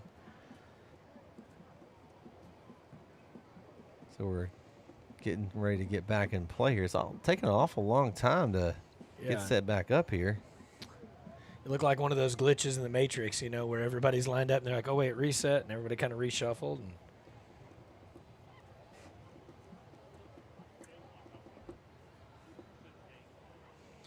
so we got 1:09 left here in the third is what the clock says. Now we've had some issues. Of course, we've had our own issues with the clock tonight, but they've had issues. Now, that's 1:35. I feel like that may have been the issue. Is trying to get the clock right. Yeah, 1:35 left here in the third quarter, and then we get all that set, and then we get that yellow flag. Man. He said, saving my voice for the big one tomorrow night, LOL. Okay, he said, okay. All right. I don't know which way Larry's going to tough. He's got his Wolves versus the Dragons. Yeah. Man, that's going to be a tough one for Larry. He's going to. He needs to figure out a way to clone himself so one can cheer for one, right? I mean. There you go. That's that hard one to be partial. We really right? do have a great slate tomorrow night. And Larry's got a great one there and the important one in that district. But we've got a couple good ones we'll talk about here in just a minute. We'll play action. Steps back to pass. And it's going to be incomplete. Bullock's pass intended for number 11. That's Grayson Hicks. We're going to be in a good one. We're going to have a battle of Indians. As Frankston hosts Carlisle in a district matchup to see who's going to take the number 1 spot for the moment. It's 2-0 versus 2-0. Both teams are undefeated in district. Nobody else is. So it's a battle for first place. You got the blue and gold Indians versus the blue and white Indians. Another blue on blue matchup. It's something about this week for us. Blue on blue. Yeah. A lot of blue. And then you got Jaren's going to be maybe one of the biggest matchups, not just in this area, but in the state, in 2A for sure, as Lovelady travels to Mount Enterprise. Oh, man. Kagan Ash. Can the Lovelady Lions slow down the man, the myth, legend, Kagan Ash, the Texas Tech commit? And it looks like Beckville took another timeout. So we'll talk a little bit while we've got a minute here. And then you think that's great. Well, then Keith's going to be over in Troop for a huge battle, another battle for the top spot in the district as West Russ travels down the road to face the Troop Tigers. And, boy, another one that we've seen both teams this year. Yeah. And two different styles, right? Mm-hmm. Troop is score fast to score with speed, and then West Rusk is they're going to make you earn every inch and every yard, so it'll be interesting to see who wins that one. That's going to be, again, it's if you've got a split screen or the ability to watch 4 TVs, we're going to have a slate for you tomorrow night, so tune in and open up 4 windows and let it roll. Yeah, and of course we'll have the White House Wildcats be hosting Hallsville tomorrow night, a battle of a couple East Texas 5A schools, and then we'll have Brook Hills hosting, I think it's Tomball Christian there. We traveled down there last year to watch. They're like a homeschool or a program, a pretty powerful one. They're fun to watch. So we'll see if Brook Hill can get one back on them this year. And we got Bullock back to pass, and he's got 2 guys in coverage there. He put that one in the danger zone there. As Grape Johnson played good defense there and kept it away from Hawkins. Yeah, Johnson turned into the defender there. He does play DB, so he used his defensive back skills to keep that ball away. So a punt time here for Beckville, and Hawkins will have a chance to have good field position. You've got back deep for Hawkins is number 3. That is Eli Schneider back near midfield. So you've also got Braden Givens there on the short end inside the 50. So both guys are going to kick to Schneider. He's going to look at it, and it's going to take a pitching wedge roll, and Beckville finally touches it. But Hawkins is going to get great field position. They're going to start at the 46-yard line, first and 10. That was covered by 44, Coy Stevens. They moved it up. Right. Maybe the 45-yard line. His body was 45, so maybe that's. Yeah. You never can tell when they touch it and where they're going to actually spot it. So. And again, a crucial drive here for Hawkins if they want to get back in this game.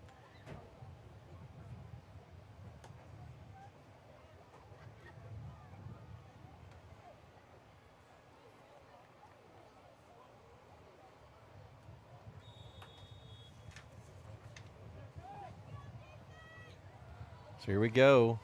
First and 10 for the Hawks at the Beckville 45-yard line.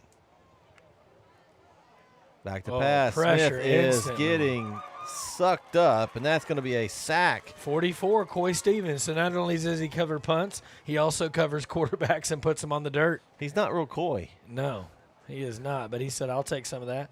46, so that ball went from plus territory to minus territory. 9 yards on the loss. I mean, if you need a defensive play, just call Coy. I thought you were going to say if you need a pun, call Brett. But yeah, I got him every once in a while.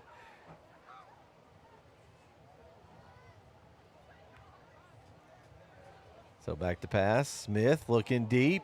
He's got his man open, incomplete. Just out of reach.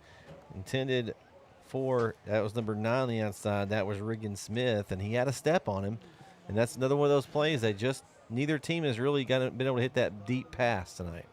Yeah, and again, it's a game of inches a lot of times, and we've had several of those where they're overthrown by just a yard or a few feet, a foot maybe, and so it makes a big difference. And sometimes that's the difference in winning and losing is just a foot or two here or there, and so. But again, one of the few times Smith's had time to throw, right? And so he's been used to having somebody in his face all the time, too, and that can kind of make you rush a throw you might not normally. 3rd and 19, and Smith has another guy in his face. He's able to get rid of it to his man Tanner, and he's just trying to get back to the original line of scrimmage, and he does, and ends up gaining maybe a yard. Wow. What a crazy play. That was Houdini by Smith just to get out of that pressure. Poor guy's just been – well, and a great play there by Smith to not take that would have been almost a 15-yard sack Right, he was just in to big get trouble. rid of it was great, and then the fact that they're able to at least turn it into something. I mean, I guess you call it positive. Right. I mean, you getting back to the original line of scrimmage after that is definitely positive. Yeah. So 4th down and 18, and that's going to be end of the quarter. So we're through 3 quarters here in Hawkins. Beckville, they still lead 36-7. We'll be right back for the 4th quarter here on NETSN. This is where legends rise and moments are made. They're still on his feet. Come on, still on his feet. From the buzzer beaters to the game winners, we bring you the action. Raw, real, relentless. We cover every angle, every story. From the streets to the stadiums, We're going all the way. your favorite athletes, your teams, Ford breaks some tackle. Oh my gosh. your passion, all in one place. New games, live shows. Here he goes. He's got some blockers. This is the future of sports media. There he goes. Picked up in the secondary. This isn't just a network. This is a movement. Ooh, oh, he ran over the defender. Welcome to NETSN Game On.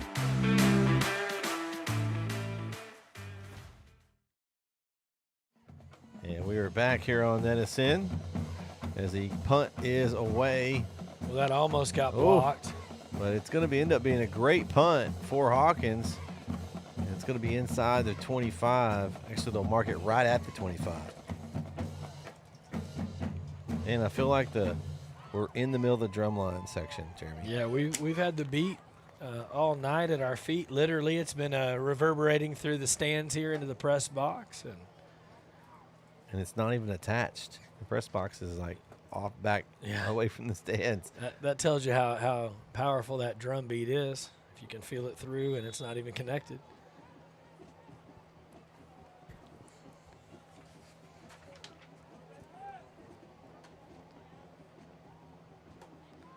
So a quick pass there. Actually, as a play action, he handed off. I guess it was a run with a pass fake. Yeah, it was a. I didn't even see him hand it off. I thought he actually threw the pass outside as he handed off to Prince.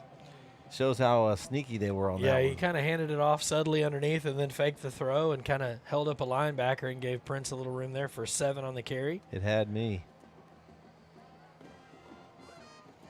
So it's going to be a handoff this time for Mr. Watts, and he is running, stumbling around the outside, and he's across midfield. Yeah, I think there was a face mask at the end of that play, so yeah, it's going to get to the plus 49. There's that yellow hanky again. Larry says, I haven't seen Lovelady, but I know how good they are. I've seen Ash play, and he is good. Wildcat QB and our running back are also you have to account for. Yeah, I think that's going to be a battle there. We talked about it on our show this week. Just an absolute battle. It's going to come down to who can get stops because we know they can both score. Yeah, and I think the big key is going to be if Lovelady can slow down Mount Enterprise, can they counter with something besides just the Kagan Ash and Alsop show? Little tunnel screen there. It's going to be caught, and that is number 8. It's Mojica. It's making sure because it's been Johnson a lot with number 6, but that was Mojica that time. And a first down for the Bearcats here as they're just, and you almost don't want them to go out of bounds there. You just, keep it in play. Yeah, 18 on the pass play there for the first down. With just over 10.5 to go here in this one. And again, I've been impressed with Beckville. They've done it more than just with Jordan Prince, right? And in fact, they've kind of used him a little bit as a decoy, right? They've kind of got him in motion, done a few things with him to give guys opportunities. Ooh, a little pass outside, incomplete. Easiest throw is the hardest throw sometimes. That was intended for Hicks on the outside. And again, he had room. Just got to get it to him in the chest, kind of hit him at the shin area, and hard to catch that and keep going. Probably the best thing that happened when that throw is that low is just to drop it right there.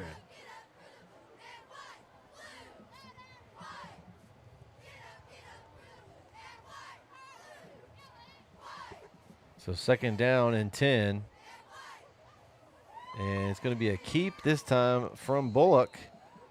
And don't know if he got anything on that one. I think he's going to be stopped at the 17. In fact, he might have lost one. Yeah. It's at the 17 there. So 3rd and 11.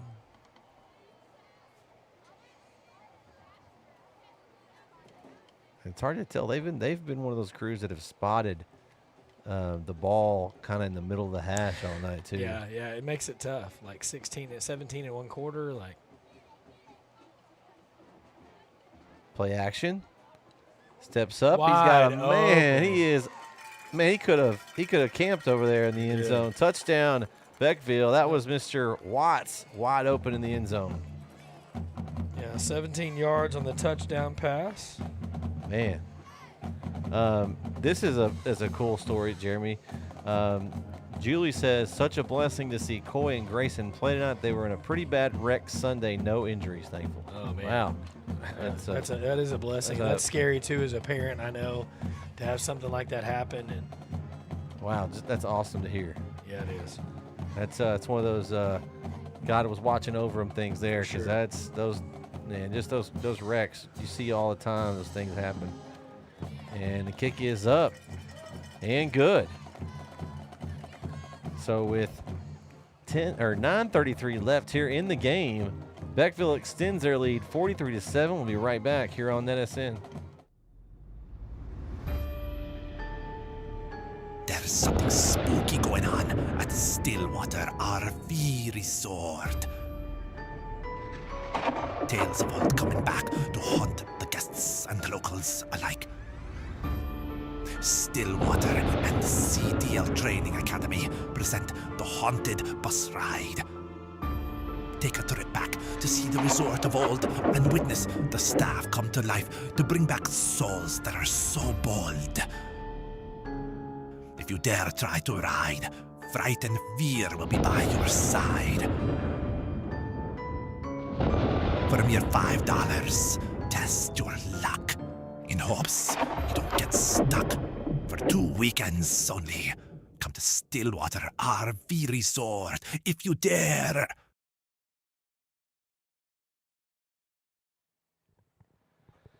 Back here on NETSN, Brett Swinney, Jeremy Diamond here, as we have a Beckville lead of 43-7, and it's just been really all Beckville from the start here.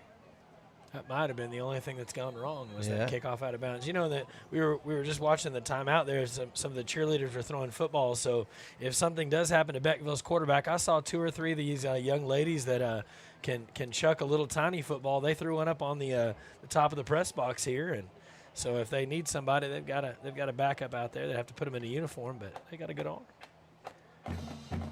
So it'll be a penalty. The ball will be at the 30-yard line here to start for Hawkins. And now if you're Hawkins here, you've got to get something positive going. I mean, it's the likeliness of coming back from 36 down at this point is very low. But you build for next week, right? You want to walk away with something positive. You want to keep getting better each week. That's why you step on the field. You've got obviously some guys on this team that are talented and coming back next year. So you want to keep building, even if you're not able to get in the playoffs either. You want to keep building each week. We got a penalty flag on this one. I think it's going to be a hold, and it's going to be a completed pass to Riggins, and it's back by the quarterback unless they. I think it was the right guard Williamson. I think they're going to get him on the hold. They're pointing that way. Oh, I don't know if it was a late hit or some kind of in the hands in the face. The referee's not pointing toward us, so that's true. It's hard to see what he said. We didn't hear it, so much needed penalty for Hawkins, and it'll give them a nice gain, and then they'll tack on the personal foul. So now they'll be at the 42-yard line of the Beckville Bearcats.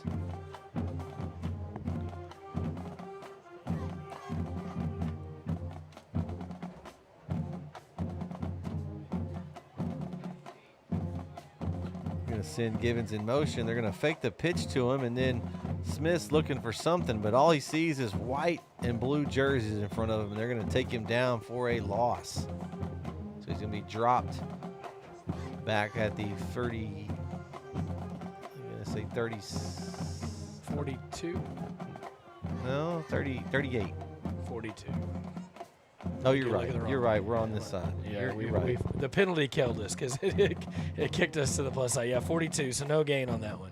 I'm surprised they gave him no gain. It looked like he had lost a yard or two. Yeah. Smith, back to pass. Scrambles out, looking up across the middle. He's got a man open and caught.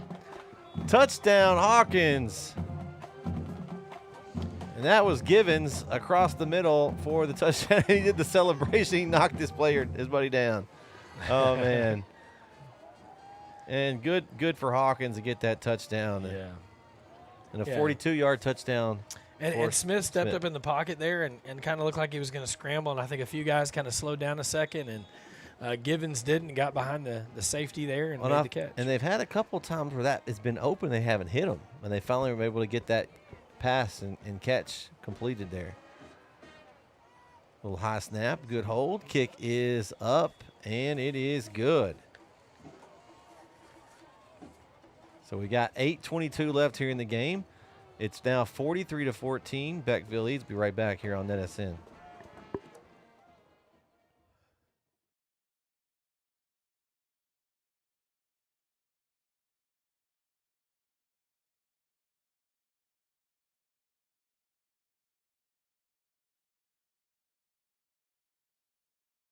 Struggling with mobility, chronic pain, work, or sports injury?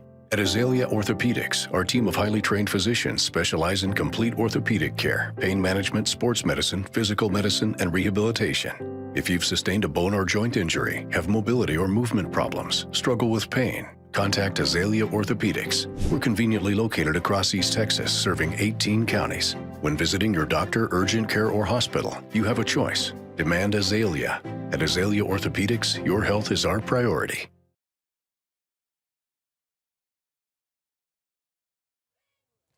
And we are back here on NETSN. There's a good drive there by the Hawkins Hawks here, and man, yeah, do you onside here?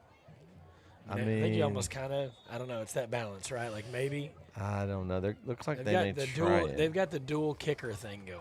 Yeah. So they got number 16, Chris Payne. And he's going to pooch it, and it's going to bounce and fielded by Hicks. And Hicks has got some room. He's got too much room. His own man knocks him down. Oh, man, the tackle's made by number 72 of Beckville. Ian Dyer. The guys are going to give him a hard time tomorrow in the film room. Oh, goodness. Watching that one. They're like, we had a yeah. If I'm Hicks, I'm like, dude. Dude, get out of my way. Yeah. I had space. Please move. That's right. And again, they're already in plus territory thanks to a good kick return there. Man.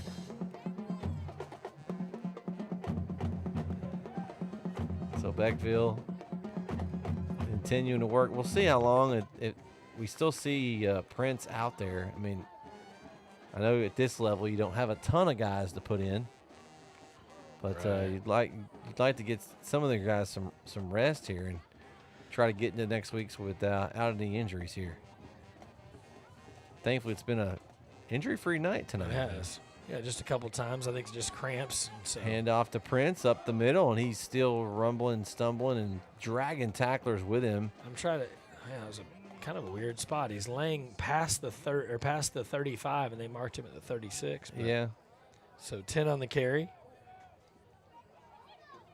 You just never know when he's going to pop out of that pile and be out of here.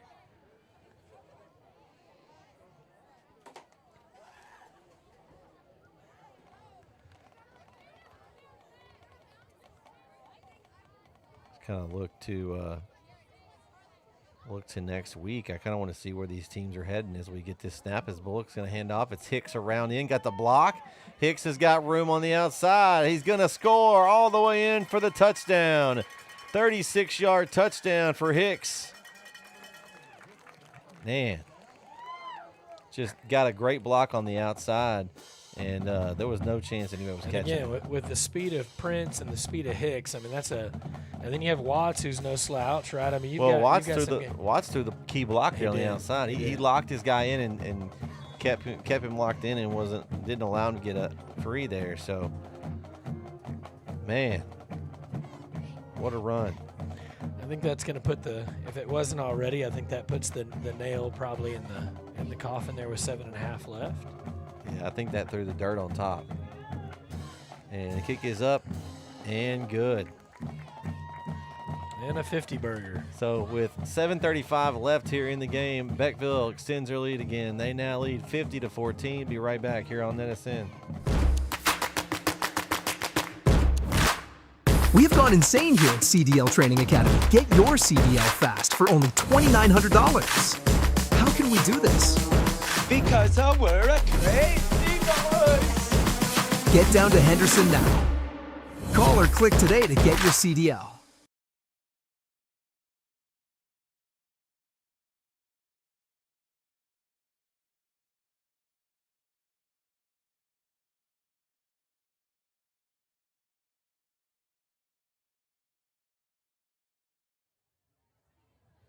And thanks for tuning back into NETSN. We've got, looking down the schedule here, Union Grove will be coming to Beckville next week, so that'll be an interesting matchup. But with the way the standings are, and Union Grove winning tonight, that could be a battle for seeding purposes, possibly there. So Beckville will be back at home and challenged, and then Hawkins will be traveling over, I guess, down 80 over to Big Sandy, Jeremy. Okay.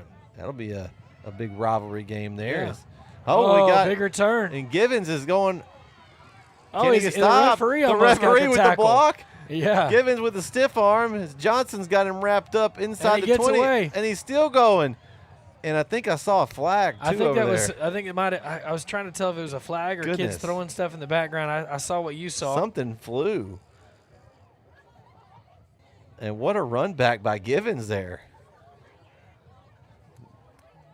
Man, he's worn out. I was going to say he needs some oxygen on the sideline over there.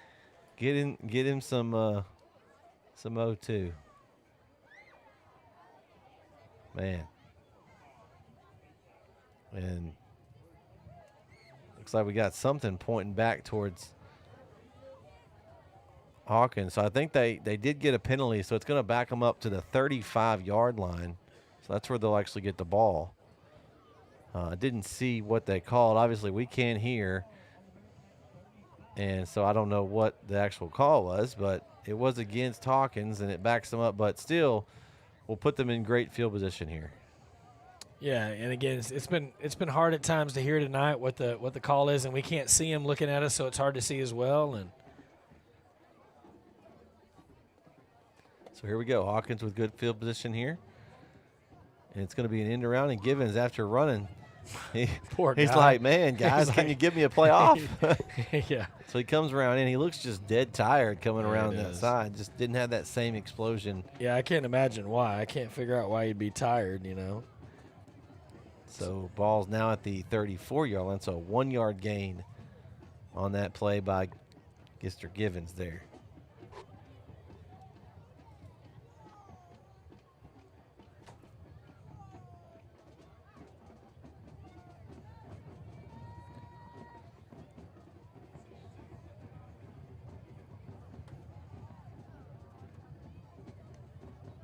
So it's going to be a Smith looking to throw. And, that was a weird.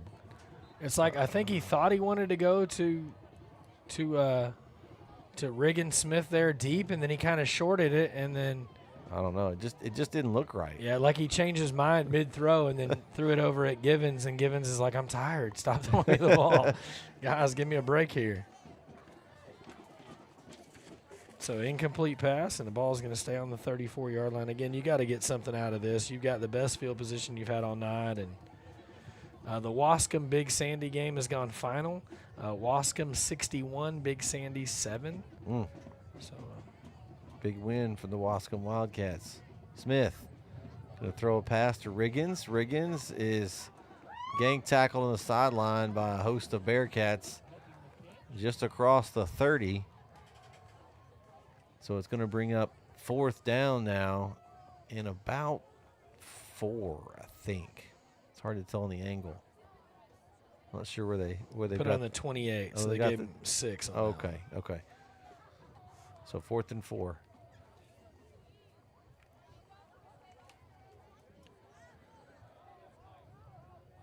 Let's see what Hawkins does here. They got trips bunch on the right and the single receiver left. Low snap, and then that counter play, and it just got ate up.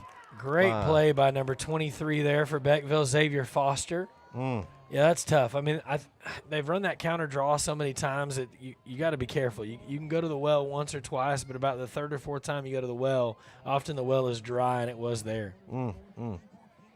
There was no oil there, was there? There was nothing there. Nothing but hard times and bad dirt.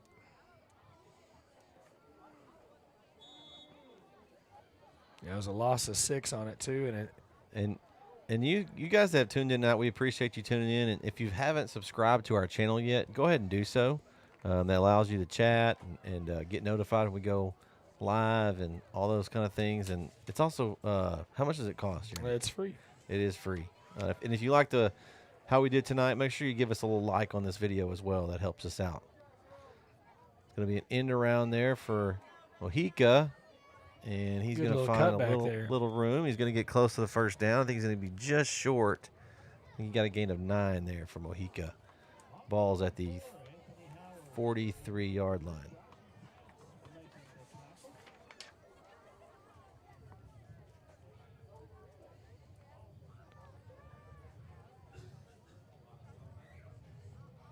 Yeah, and a good job there by Mojica, just kind of finding a crease and squeezing through.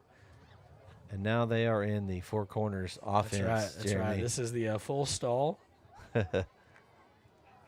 Renee Vaughn says, thank you for the broadcast. Well, you're welcome. Thank you for joining in, and we appreciate you tuning in. Hopefully we entertained you and some good football here as we got a pass an immediate pop there. Eli Snyder saw that coming from a long way away, and he met the receiver at the point of the catch, and Watts just got tattooed. Yeah, he read that book and already had the book read before that play. He had seen the Cliff's notes and quickly closed. Yeah. Yeah. So a loss of 1 on the catch there.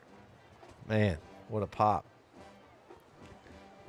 And you like to see that. You know, Hawkins is they're still competing out there, and this is, I mean, these are kids, you know. They're just, and you like to see them not hang their head. They're still fighting and competing. Yeah. Prince was going to go up middle, and he bounces it outside. He saw a hole. Stay in bounds. That's the only thing. The coaches are like, stay in bounds, please. Yeah. It's so hard for them to just not take those extra yards and slide down. I mean, it's just one of those things. And he picked up 10 on that. So they're across midfield now at the 48-yard line of the Hawks. I've been impressed with Beckville. We had them in our poll early in the season, and they struggled.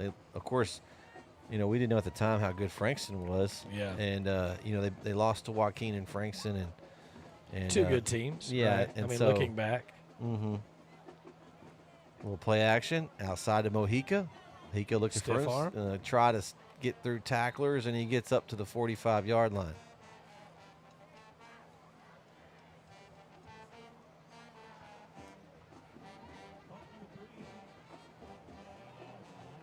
There he says, Dangerfield winning big. Well, who in the room is surprised by that one? Yeah. They're that Jekyll and Hyde team. Non-district, tough slate, didn't do so hot, and then it's district time. Let's go. They're in my poll now. I've moved them up. They might be sneaking into mine. Depends on what happens with a few of the other games this week. Yeah. I'm watching Beckville too. Another team to watch in this as they continue to rack up wins in this district. Handoff. It's going to be across the 45 to the 44 for Mr. Prince. Yeah, just 1 yard on the carry there. I mean, besides they lost to Elysian Fields, which we know is a good team. St. Augustine's they didn't play Franks. It was St. Augustine that they lost to. Yeah. So that St. Augustine has been a much better team than we thought they might be as well. I think there's some of those losses early that we were concerned about may not be as concerning because those teams were better than what we thought they were at the beginning of the year. So we got Grand Saline 35, Lone Oak 7 there, Jeremy. Okay. So good job on that. Yeah, I didn't. Man, the Buffaloes didn't bring it tonight. That's okay. The Indians versus the Buffaloes, a long time battle. Yeah, we got North America. the 2-minute timeout here. And then they went ahead and ran 3 more off. They stopped it at 2, and then it clicked down to 1:57. So I'm sure they'll reset that. Oops, we forgot. We forgot to stop it. Yeah, and again, it's what, 3rd and 6, it looks like, maybe 3rd and 7. Okay, we have Renee Vaughn says, good luck to the Beckville band next week at their state competition. Absolutely. Yeah. Hope you enjoyed the halftime show. We were able to bring that to you as well tonight. Larry said, told you. I don't know what he means by told you. Did he called something maybe? I don't know. You're going to have to clarify that. I mean, we all said Dangerfield, we thought they were going to be, pretty good. I didn't put them in my top 10 at the beginning, or top 15. I got just You got rocks lambasted. thrown. Yeah, you did. And then they lost 3 in a row, and then everyone's like, okay, well. They weren't they kind of slipped out. But again, when you do a top 15 poll and there's some really good teams in the area, you can't lose those. Oh, he said St. Augustine. Oh. Okay. I don't know that you called it, Larry, at the beginning of the year. I know you always like the Wolves, so I don't know if that counts. I was going to say. Hand off. You like the Dragons, too. Oh. That's going to be to number 9. That is Timmy Wilcots getting some love on offense. I think Larry's poll, he'll probably give him a hard time about this. It's probably St. Augustine, Shelbyville, Joaquin, Garrison, Timpson are probably his top 5. Yeah. I don't know. He likes that home cooking. He's loves he's kind of like our boy Jaron, but he's the South version. He's the Southern Jaron. Yeah. Larry loves him some Piney Woods football. We love you, Larry, for that. But that's right. He's going to have his poll weighted a little differently. Yeah. And again, sometimes it's the eye test, right? And again, I picked Lone Oak based on what I'd seen. I haven't seen Grand Saline, but clearly Grand Saline came to play tonight, and so I'll take the loss on that one and good on Grand Saline. 4th down, and Watts is going to sneak through a hole and cuts it back, and he gets the first down. Oh my gosh, what a run there by Watts. He gave us a good LOL at Caps. So he knows we love you, Larry. That's right. I'm glad you're able to tune into a broadcast. He's always at a broadcast. Say he's on the other end looking at the comments, and so this time he can be part of it. So ball's on the 33, a big run there. Clock's rolling down. And again, like I said, Watts is not a terrible third option, right? And then I think they're gonna do the right thing here. They got the first down, so now they can take a knee and end this one. Yeah, and we'll have this will be the last snap here as the clock's ticking down. And just a really good broadcast tonight, Jeremy. I enjoyed it. We had good hospitality from here in Hawkins. Chat was active. We appreciate you all for tuning in, and it's just a good night of football. Now tomorrow, the question will be, will it storm in all these games that were moved to tonight? Will it have been will they have been all, for naught or for something? And that's always the hard thing. And again, I'm glad I'm not an AD that has to make those decisions, right? And because no matter what you decide, you're going to be wrong, right? Mm-hmm. If you move the game and it's perfect, everybody's mad because you move the game for nothing. And if you don't move it, everybody's mad because they're sitting in a monsoon watching a football game. So it's an unenviable job that they have. That's going to do it for the broadcast. Give our shout to our man Ron Owens upstairs on camera tonight. Did a great job as always. For Jeremy Diamond, I'm Brett Swinney signing off this evening here in Hawkins. The final, Beckville wins 50-14 over the Hawkins Hawks. Thanks for watching. We'll catch you tomorrow night right here on NETSN. Good night, everybody.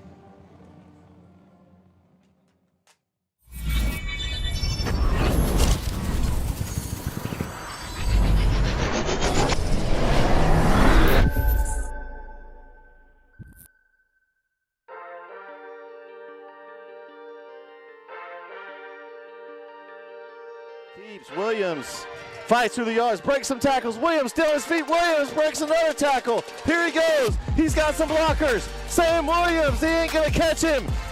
Touchdown, God. 59-yard touchdown run on 3rd and 2 for Sam Williams. Yeah, whoa. They get set early, very quickly here. Play clock down to 3. Dixon gets it off, low snap. Pickram up the middle, and there he goes. Pickram into the secondary. Pickram is going to go. He is gone. Touchdown. Macho steps up in the pocket, and he gets away from one tackler, avoids another tackler, tries to run. He's still on his feet. Camacho's still on his feet. He's still running. Camacho, goodness gracious, he's still going. Camacho, is he gonna score? Wow. Touchdown. Quick pass. Bork adjusts and intercepted, and he caught it. He's coming back. He's coming back. He's going all the way. Oh my God. No, It's Taylor. Just let him go. Just let him go.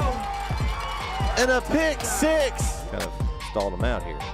Brisbane got Stewart with a little. Oh, he ran over the defender. A helmet coming off. Holy man. Quarterback Smith. As Smith's in the gun. He's going to go back to pass. Throws out to his left. He's got a man open. It's Bork again. Caught. Bork breaks some tackle. Oh my gosh. He's still on his feet. He's inside the 10. Touchdown, Arp. What? Here we go. 1st and 10. They're going to throw it outside. They're going to double pass here.